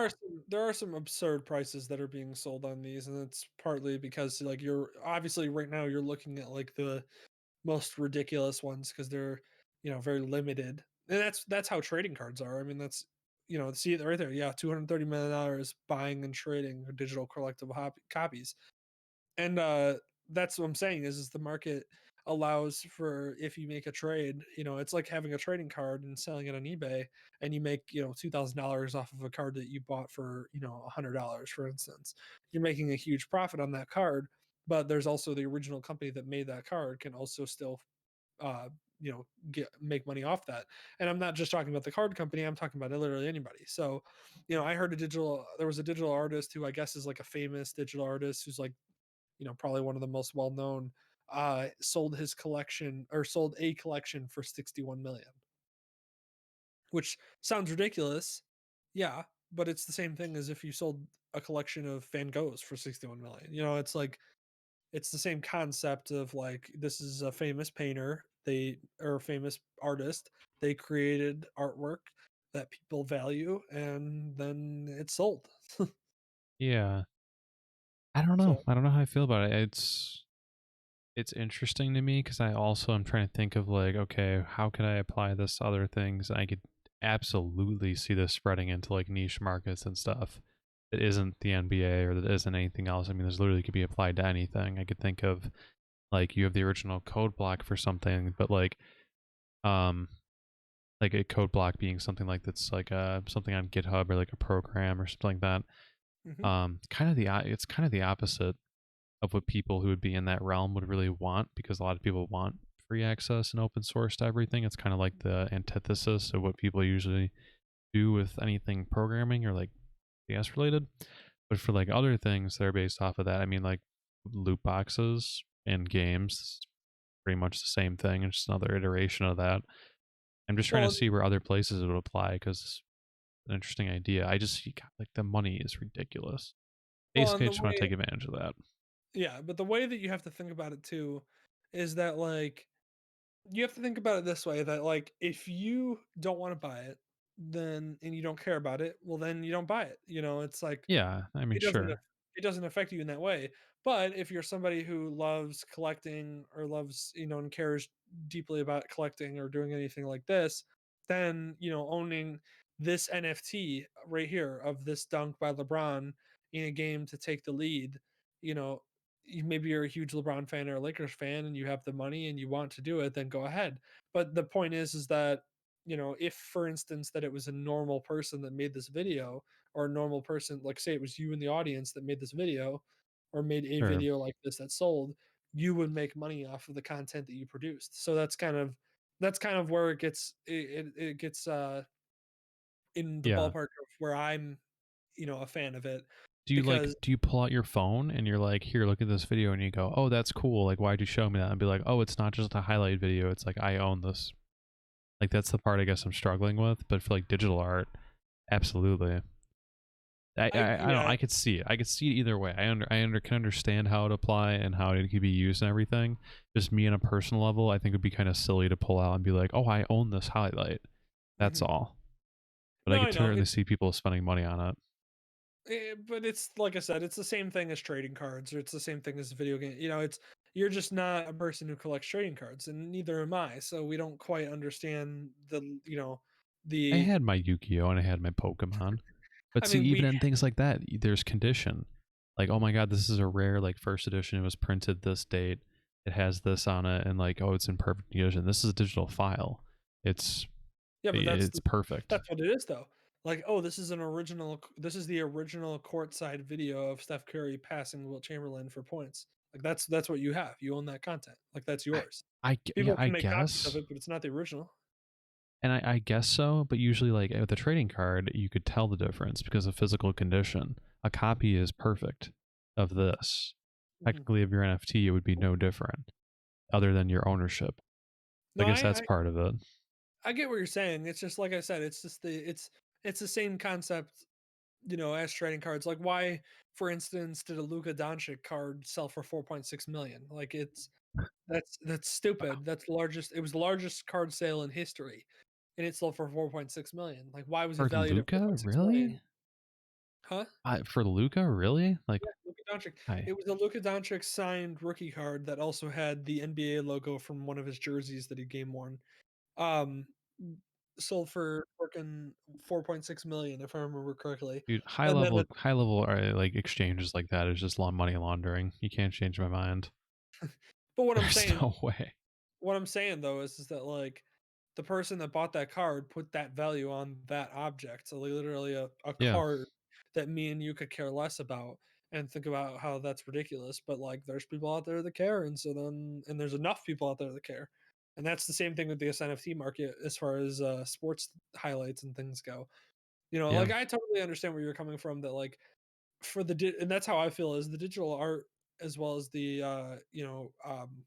original content that's created that you can then sell the NFT for. That to me is the important part of NFTs is being able to sell your original art, original photo, or whatever it may be. I do understand that like some of these like watching this dunk, like this is a dunk I watched on ESPN, like why is this such a big deal? But the thing is why is a trading card a big deal? Well, somebody put value on it and there's enough people that put value on it that it has this price. yeah. No, I'm a fan. I'm interested in learning about it. Like And right I'm there, definitely a that's Vince fan. Carter's last shot right there. So yeah. That's I definitely understand the appeal of it, and I like to learn about things like that. But I guess yeah, markets are by definition what you give value to something. So it's Mhm. just interesting to me. I'm curious of people who would place value on it, I suppose, and I could Yeah. see why. I mean, Like I like said, I like think we were talking about earlier. Think about what would the Tyree catch sell for? yep. Like Well, that one would be huge. that's what I'm saying. Like you look at this right here. This is Vince Carter, who was in the NBA for 20, 21 years, making his last shot and last three pointer and like I said, last shot of his entire career, you could own that video. You could be like, "Listen, I have the Vince Carter last shot." It's the same thing as saying like, "Oh, I have the LeBron rookie card with the shiny foil on it." It's like, "Oh, well, I have the Vince Carter original or final shot of his career video." Yeah, yeah, It's the same concept. It's just like I said, me and you don't see the value in it because we don't put that type of value on things like that. So for us, it's harder to like understand that. But that's where I think it's coming from is that people are like, well, I have this. It's the same thing as having like a rookie card of somebody. You're like, oh, I have this rookie card. And you're like, oh, yeah. cool. You have a piece of paper that I could care less about. Like that's I same mean, concept. depending on which ways you abstract it, we've seen the same sort of thing too. And the first example I could think of is like, at least relevant to me, is like skins in Counter Strike that were really popular. Mhm. Obviously, there was the skins that were created by like the game creators and what have you, and those got really popular of their own volition. But also the fact that like you can have esports players, so you're thinking the same sort of way, like, oh, who's my favorite player from NRG or whatever, and I think they could add a tracker or they could sign it. There's some way for them to uniquely identify it. I know actually Andrew has a Team Fortress 2 sniper that Mhm. was like in some way uniquely pinned by a pro player, and he like always kept it because it was kind of a cool thing because he played with one Yeah. at one point. And it's the same sort of thing. It was signed and it was unique in that sort of way, and it's always signed by that guy.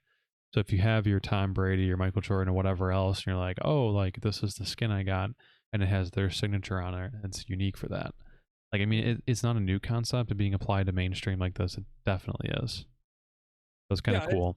it's definitely a new concept, and I that's like I said, that's why I love them because it doesn't harm you. Like it's one of those where like it doesn't harm me that this exists and somebody's willing to pay $150,000 for it or whatever it is, Yeah. or somebody paid $65,000 for a video of that. It doesn't bother me. It doesn't. It's not my problem. It's not my money.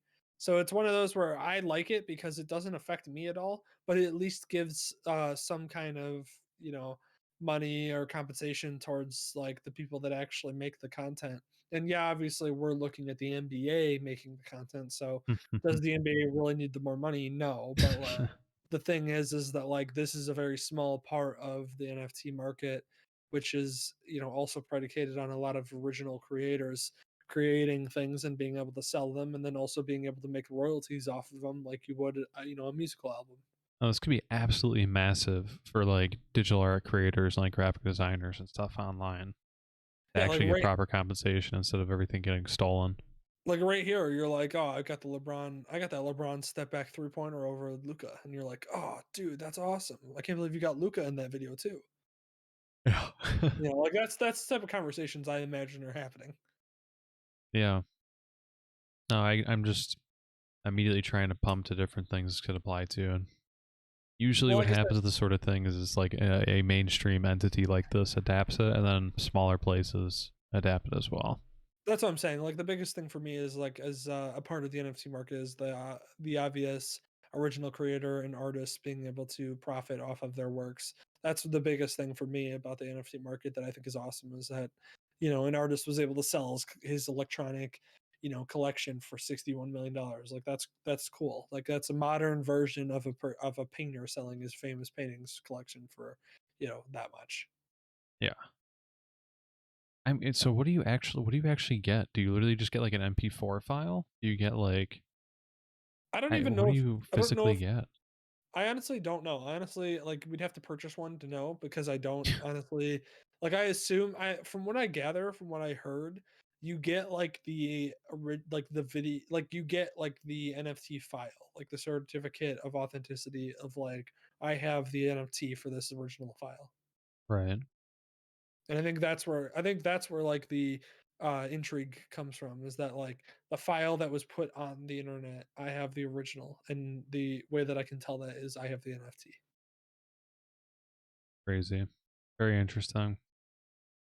Yeah, it's Very funny that you brought interesting. that up because that was actually something I was discussing with the guys at work because I was like, "This is wild!" Like I just heard about this, and I had heard about it a while ago. But if you look it up, like I'm pretty sure, like I think I read that like Tom Brady has like his own NFT company. Oh shit, Um, I knew he'd be all over this. yeah, and that like Rob Gronkowski released like his NFT championship series. Yeah, it runs on Ethereum. Of course it does. I just wanted to check. Hell yeah. Oh yeah. Okay, Dylan. That's the stuff that I'm mining. So I'm just happy that it keeps on going up. Do you have Doge? No, I don't fucking have Doge. Damn, Dylan, missed out. It's like GameStop 2.0. I left like money in Doge on accident once because like Robinhood screwed up my order and like this is a while ago. And I like put 20 bucks in because I was like, haha, maybe I could buy myself lunch. And then it like retroactively applied all those orders. So I spent like $200 because I hit it a couple of times. And I think it's still, I got like 300 bucks out of it or something, like on an Yeah, accident. Is stupid. That is the definition of a Ponzi scheme. There's no basis behind it. It is literally running on hype from other people. 100%. That being It's said, let's so check good. at it. Let's check what it's at. It's funny because the guy said, "Oh, Doge is up to 14 cents," like my coworker said this morning, and I was like, Yeah. I just laughed and I was like, "Did Elon tweet about it again? Like, is that why it's up?" It's Oh, like, those were the good old days. Those are the good old days. where it was Elon all tweeted about Doge and it doubled your money overnight. that was yeah. Like honestly, being friends with Elon would be great because I'd be like, Elon, I'm looking at this new car. I'm about to put like 50 G's into Doge. Can you just like tweet out like Doge is cool, man? And then bam, like everybody, it's like, Do you know how many times he's caused like mistakes and stuff in the markets? Like legitimately, he I love mentioned it. something and it was like like there was a ticker or something that was like to a completely unrelated company that people bought on accident, and the market cap was so low it legitimately blew the entire company up, and they were like, "What's happening?" Because they went up like 200% because they thought it was like a thing Elon was tweeting about. And I mean, it just like it literally, it looked like this, except it crashed right back down the next day because people were like, "Shit, we just bought the wrong thing. We didn't even get the right thing." I mean, he's absolutely a market manipulator. There's no question about that. Yeah, and I'm absolutely for it. Yeah, it's As a hilarious. person that doesn't have enough money in markets to care, it's great. It's great. I love it. No, it's still hilarious. Like I welcome the day anytime like that if he accidentally refers to something that I had. That's great. I love that. I'm absolutely for that continuing. Do you think companies do you think there's a company that's approached him that's asked him like, "Hey, we'll pay you for a tweet?" Like, do you Honestly, think no, that's ever because happened? it opens him up so much to legal liability for it that I don't think he ever would. Compared to the amount of money that he has, there's literally no reason for him to do it. Okay, fair enough. I see that. I think they absolutely approached him. Yes. Did he ever say yes? 100%. I would put money he never did. Hmm. There's no reason. He's already in trouble with the SEC like all the other times. If they legitimately had a transaction for him like boosting their company publicly, like that'd be like what do they call it? Oh my god, what is the term? The glove fits. That's not it. It's like a red. They caught him If oh, red-handed. Yeah, if okay, the that's glove close fits, enough. you must have quit. Yeah, exactly. Oh, no, I'm sorry. That's a different thing. My bad. Yeah, That's, sorry, we're going, juice over it's there. accurate. But anyways, enough, so actually, yeah, so now while we're sidetracking, we got through all the topics that I wanted to cover. I did wanted to ask you, did you watch the, Zack Snyder edition of Justice League? I didn't even watch the normal Justice League, so no, I did not. Did you like it? Yes, I absolutely did. I as a person that watched the original and was a little disappointed in the way because like the problem with the original is that and it's probably a little bit of like Marvel hangover that I'm dealing with because Marvel did such a great job of setting up all of the characters for Avengers that when you got to Avengers it felt amazing because you got to watch all these characters like become who they were and like become this team Yeah, and DC obviously didn't have a Flash movie, didn't have a Cyborg movie. You know, I think Aquaman came out after Justice League. I can't even remember because that's how bad their marketing and everything is. I think And it did. Yeah, they don't even have like they didn't even have a Batman movie, like a solo Batman movie with Ben Affleck as Batman. He just was introduced immediately into Superman versus Batman. So that's one of those where I'm like, okay, like you didn't even have an OG, like an original Batman movie for him, so that doesn't help. So I'm not right. like fully understanding where this character has like come from. Like, usually with the original movies, you get to see like why the character is acting the way they are when they're in that setting. So with Yeah, Justice League, it was kind of hard because, like I said, you didn't have an original movie for Ben Affleck. You didn't have a Cyborg movie to introduce him, or even have him introduced in a different movie. You didn't have the Flash introduced in his own movie. Yes, they're making a Flash movie, but that's after the fact. You had Superman with the Batman movies, and those were fine. But then Superman versus Batman was kind of disappointing with the way that it played out. So like that doesn't help that. And then Wonder Woman, which is honestly probably him. Wonder Woman and like Superman might probably be like the best parts of the that entire thing. Wonder Woman's probably like the most satisfying part. I mean, they just made Wonder Woman 2 and it was not great. I mean, Wonder Woman was good. She was obviously a great actor in it, and should definitely continue to be Wonder Woman until she can't anymore. But that's the problem with the DC movie is that it was hard because they didn't introduce any of the characters. Even the motivations for like the bad guy didn't even seem like reasonable or like they didn't really explain his motivations. And then the Zack Snyder version, which again is 4 hours long, so it's a lot long. It's long. It's a very long movie.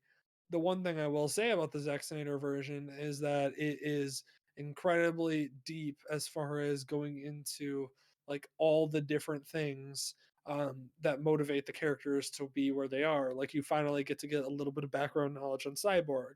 You get a little background knowledge on the Flash.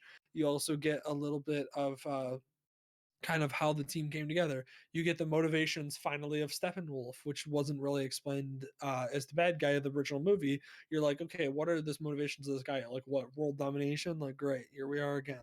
But then you actually figure out, like, oh, it's playing into the comic because he's one of the he's kind of like a disgraced follower of, oh shoot, what's his name? It's gonna bother me. I can't remember his name. Anyways, I'll remember it later. But he's like a disgraced follower, and so what is he trying to do? He's trying to get the recognition and back into that group by taking over Earth because he believes the anti-life equation is there, which is a whole other thing in the DC universe too. Like that's a whole nother thing. Like I know that sounds a little ridiculous to a person Lame. that doesn't know. Yeah, I know, but that's a big thing in the DC universe. Is like they're trying very hard to get this anti-life equation because that's apparently what allows them to rule over life in the universe. So, Me too, man. anyways, huh? Me too. I'm searching for the anti-life equation every day. Listen. Anyways, so yeah, so it's like they finally at least give you some explanation of that, like, and actually introduce him. Darkseid. That's who couldn't think of his name. Just thought of it. Darkseid. Steppenwolf being one of the disgraced followers of Darkseid. And actually coming to Earth to try to regain recognition from Darkseid and try to get back into Darkseid's good graces. That's why he's actually doing what he's doing.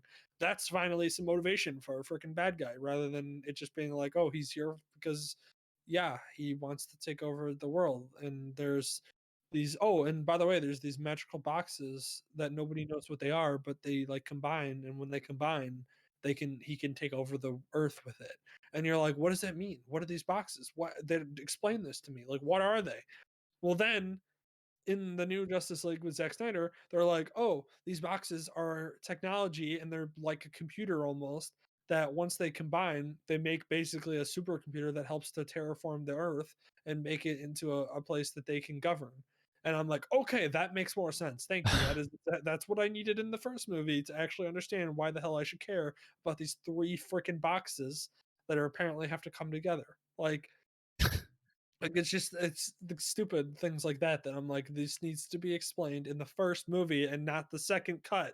So For real. regardless, thank God that Zack Snyder came out with this movie because it clears up a lot more. And then it also had like a much better ending, and it had much better like explanation towards the end too. And it also had like fun little like it also teased an awesome possible Justice League 2 movie, where I know you didn't watch it, but in Justice League 1, it just ends with like basically the whole gist of the original Justice League movie is, oh my god, this guy has to find these three boxes that if they combine will take over the world, and we need to stop him. And it's like, oh no, but we don't have Superman because he died in like the previous movie. So like we need to get Superman back, and like we can't do this on our own. We need Superman. And then guess what? They bring Superman back to life and he defeats the boss, and that's it. The end of the, like, it's the end. And you're like, okay, so like the whole movie was like not about really Justice League. It was more about like, hey, we need Superman, and then that's it. Like, instead, this new cut of the movie was like, yeah, bringing Superman back to life, we should do that because we owe it to him. But like, also, we're a good team together. And that's what like you actually wanted out of the first movie that didn't get shown in the first movie.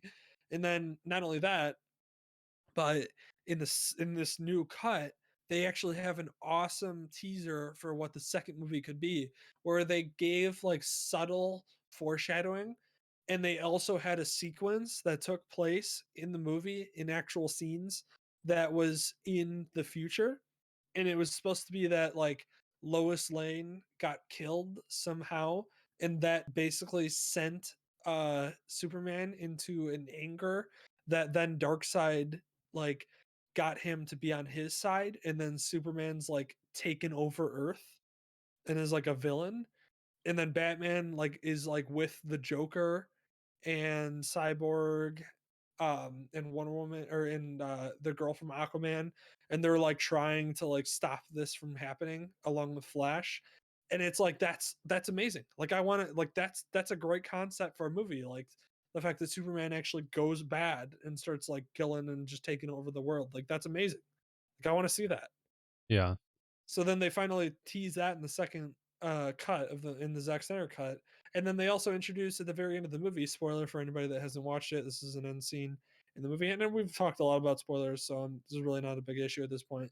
Uh, I apologize. I should probably put a spoiler alert on this clip when I show it. But anyways, then the next thing too is that they introduced the Martian at the very end of the movie. Like they as a new character that's going to join the Justice League. They didn't do that in the original cut, and he's like he's actually like an important member of the Justice League and has been in like all of the comics and stuff. So like the fact that he wasn't even mentioned, but then suddenly in this cut he actually has a scene where he shows up and is like, "Hey, I'm the Martian and I'm here to help." That's great. Like I can't wait. I'm so excited for the second movie, which I guarantee is not going to happen the way it should happen because like Zack Snyder had to like fight to get this movie made, and it's so much better than the original. It's not a spectacular movie by any means. I'm not sitting here saying that it's anything comparable to like Endgame or Infinity War or any of the Marvel movies, but it's a very big improvement on the original, and it makes it a very viable good movie. So that's where I'm at with it. So it was after that long rant that I just went on. It's worth watching, especially if you've seen the first and you're not impressed, and then you watch the Zack Snyder cut, and you're like, "Oh, all of this is finally explained." Now, if you haven't seen either, I highly recommend just watching the Zack Snyder cut and just not even spending your time on Justice League Yeah. like the original. Makes sense. Yeah.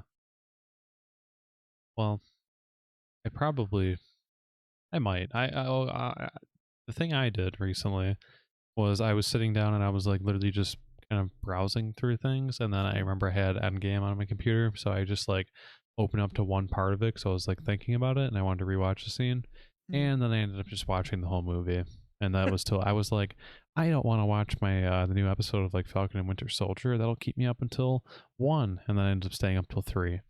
So not a great time. Well, Fantastic I movie though.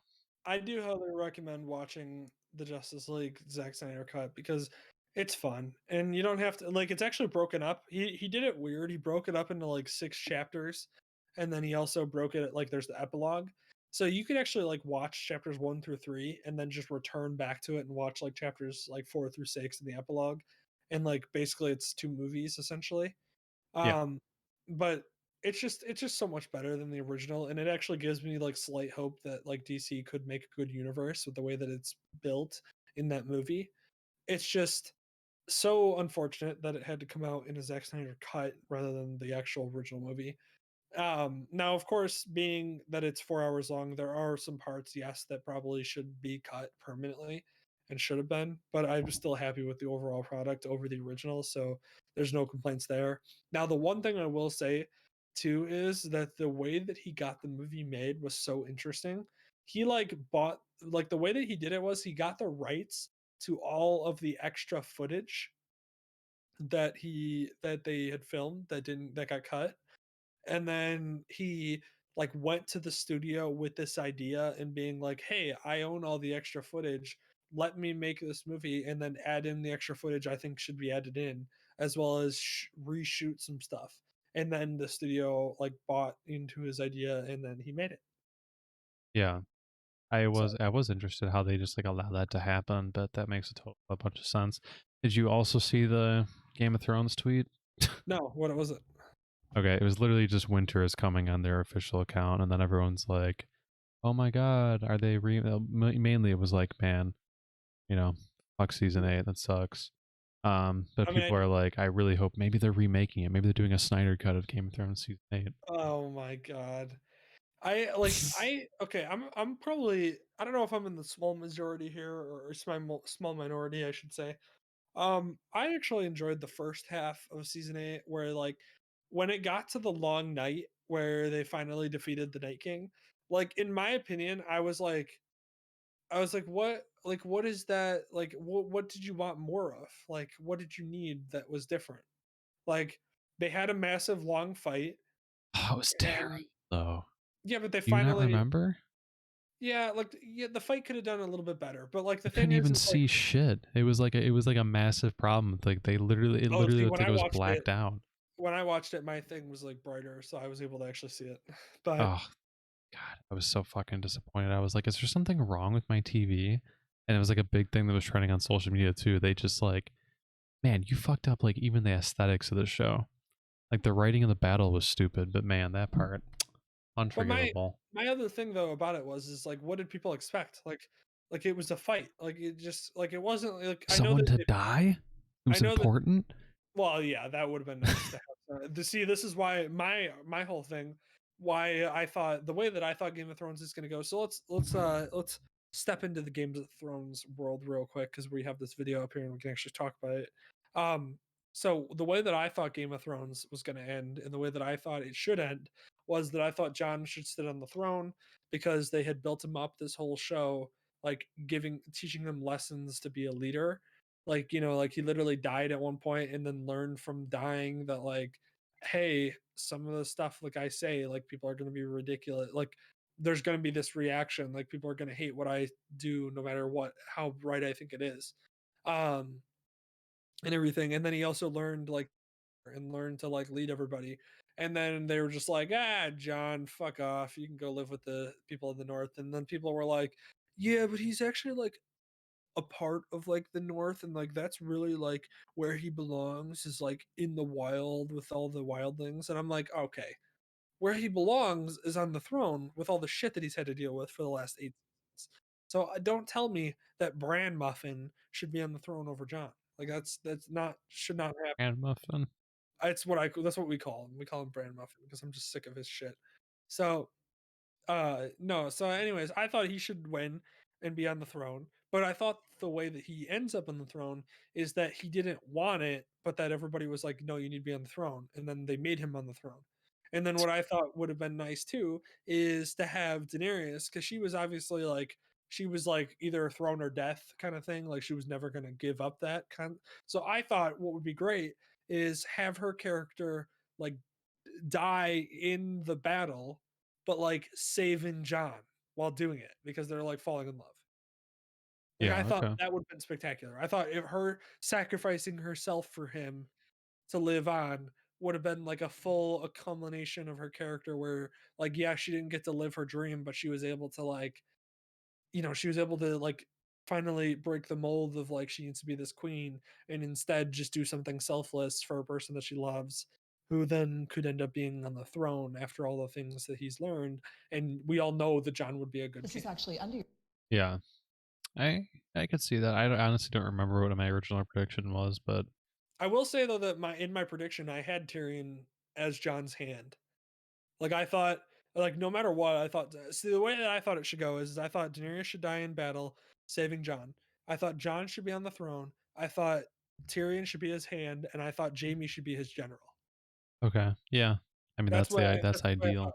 I thought Jaime should lead his armies because I thought that would be great. Because I was like, listen, Jaime has learned to be like such like a actual appreciation for being like a good strategist and leader and everything. And I was like, that would be a full culmination of his character too, for him to finally take over as like the new, like he has wiped his family's memory off, like the terrible taste of his family in everybody's mouth, and is now like, I listen, I'm starting anew. This is the family I want to build, and then becomes like the, the good leader of the armies.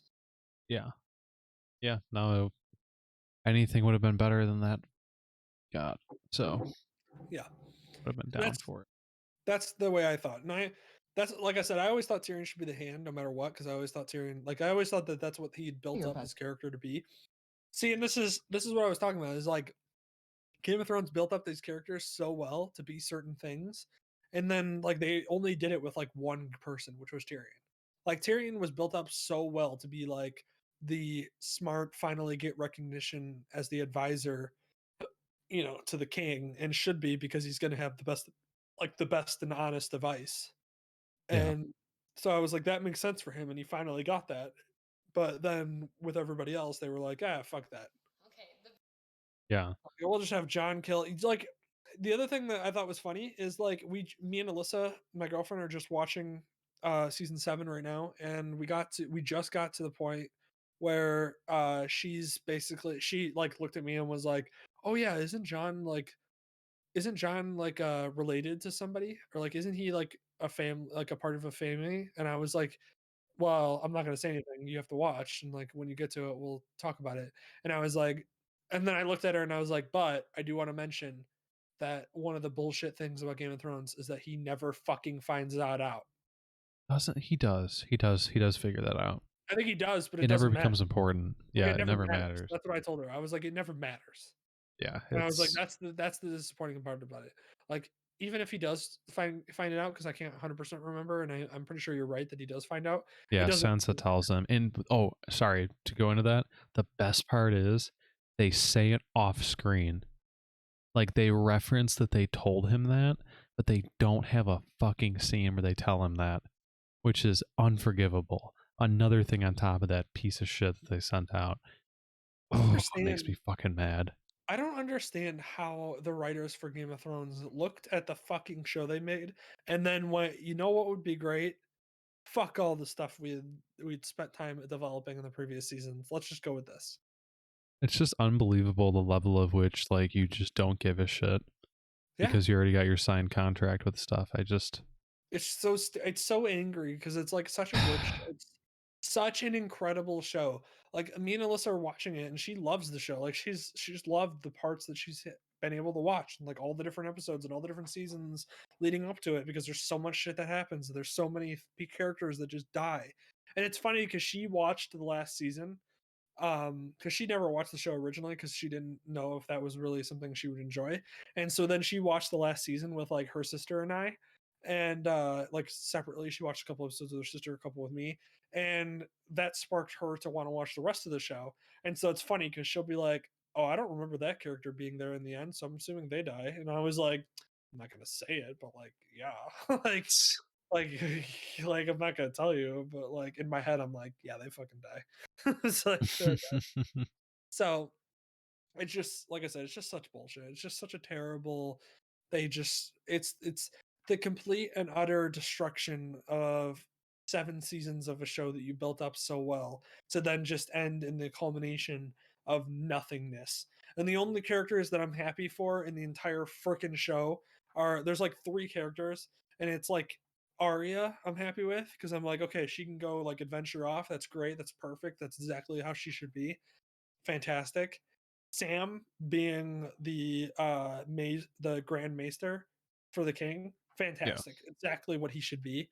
And then Tyrion being the hand. I'm like, that's 100%. Now the other character that I do love being there is Bronn being there at the end. I love him being whatever he is. I forgot what he is, like the Master of Whispers or something. I forget Yeah, what some bullshit. I forget what they give him, but him being there at the end is fine too. But those are the characters that I'm like happy with. Everybody else just got like fucking just shit endings. Like Daenerys getting stabbed by Jon, and then Jon having to go north of the wall to like leave because they like it's just like just like stupid writing. Like who wrote this shit? And like, was there not a fan close to this series that read that, like watched it and was like, hey man, I'm gonna be real with you. That sounds like a shit ending. Like, you Well, know, they didn't get told no. That's for sure. too many yes men around that freaking Well, the production. problem with that is that like the problem with it is I'm sure some version of this happened where it's like someone probably did say something about that and they're like, well, what do you know? We've built 7 seasons of a show that's the highest of all time and is Oh a yeah, massive following. I'm But sure they like, had I'm sure it was hands off for the 8th season where they were just allowed to do and end it the way that they wanted to because they had done so well. well, But because they it's didn't have a just fucking book to base it off of like every other season before 6 or before yeah, 7. I that's mean, the like other thing that's too. the biggest issue. Honestly, watching what we got, I wish they would have just waited and like forced. I wish they'd just put whatever his name is. I can't remember his name is at the moment. I wish they'd just put him in a freaking room and were like, you can't leave this room until you write this book. I know he's never going to. He's gonna die. I feel like He's he's gonna never die. I feel like he's never going to because he realized how shitty this ending was. And it was one of those where it's like if I write an ending that's also not good, people are just going to be really upset with the series. No, And then the bar has it's been lowered. It's easier to write an I ending know, now. Is the thing. but the thing is like if his ending is still not satisfying, then you're going to be like, well, this whole fucking series is a joke. But then But it is. I mean, it is there's nowhere to already, go but but up. it is, but there's still the intrigue of maybe that seven book will finally, or that book will finally be the best. I honestly think no one's gonna give a shit anymore because it's literally been 5 years since 7 years since the last book. I don't even remember. I can't. I think it's 9 or something. Like Might not be this that made it much. easier for him, but this fat fuck is still sitting on his ass, never finishing it.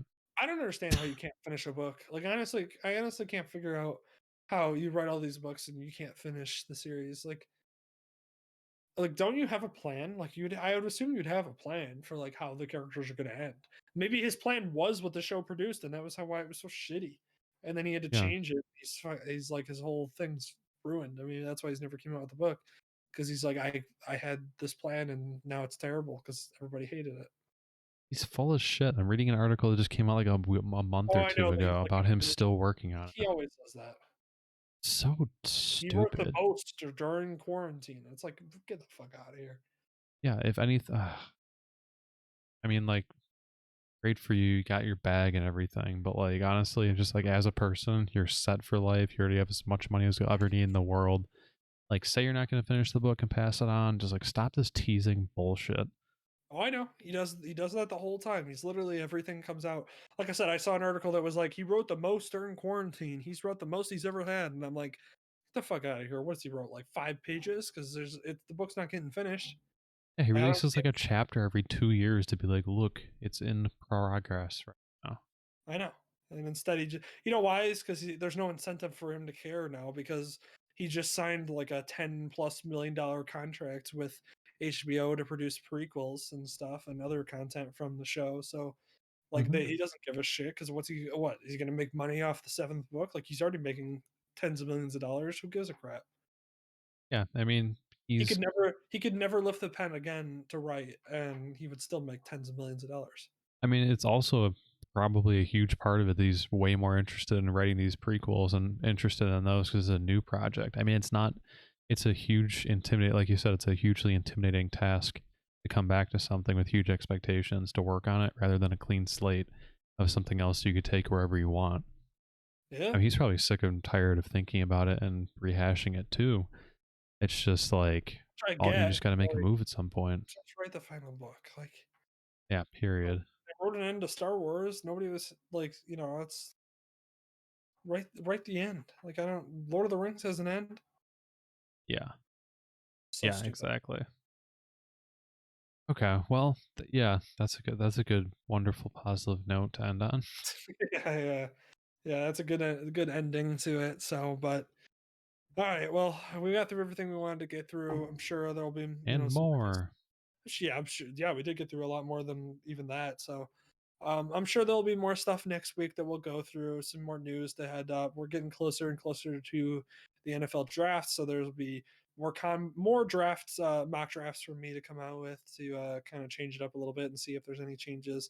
And then any different news that comes about, baseball, whatever, basketball, anything that starts to continue on. But I think we pretty much covered everything now. We'll maybe go through more, kind of different content next week as well. It's kind of fun branching off into these kind of conversations about things that we enjoy. So, we'll see how it goes next week. Next week, I think I'll have a golfer that we can highlight too, which I kind of alluded to earlier in the podcast that we'll kind of go through. So, yeah, so plenty of content, more to come. These clips from this podcast, if you weren't able to listen to the whole thing, it will be posted to our YouTube channel this weekend. If you also want to just watch some of our clips, we also have all of our clips from previous things where you can get both of our kind of ideas and all that on our YouTube channel. You can also follow us our Twitter. Both will be available, and will be presented within our YouTube channel as well. So go ahead and follow all that. But everyone, thank you for joining. And those are kind of my final thoughts. Do you have any final thoughts you want to throw in there? I am interested in doing something for like a live stream of the NFL draft. I'll have to consult and think on thoughts for that. I think there's anything wrong with us rebroadcasting that, but I guess I'll have to find out, especially if it's live. So, no, just thinking about that. That's about it. I can see Yeah. in the future.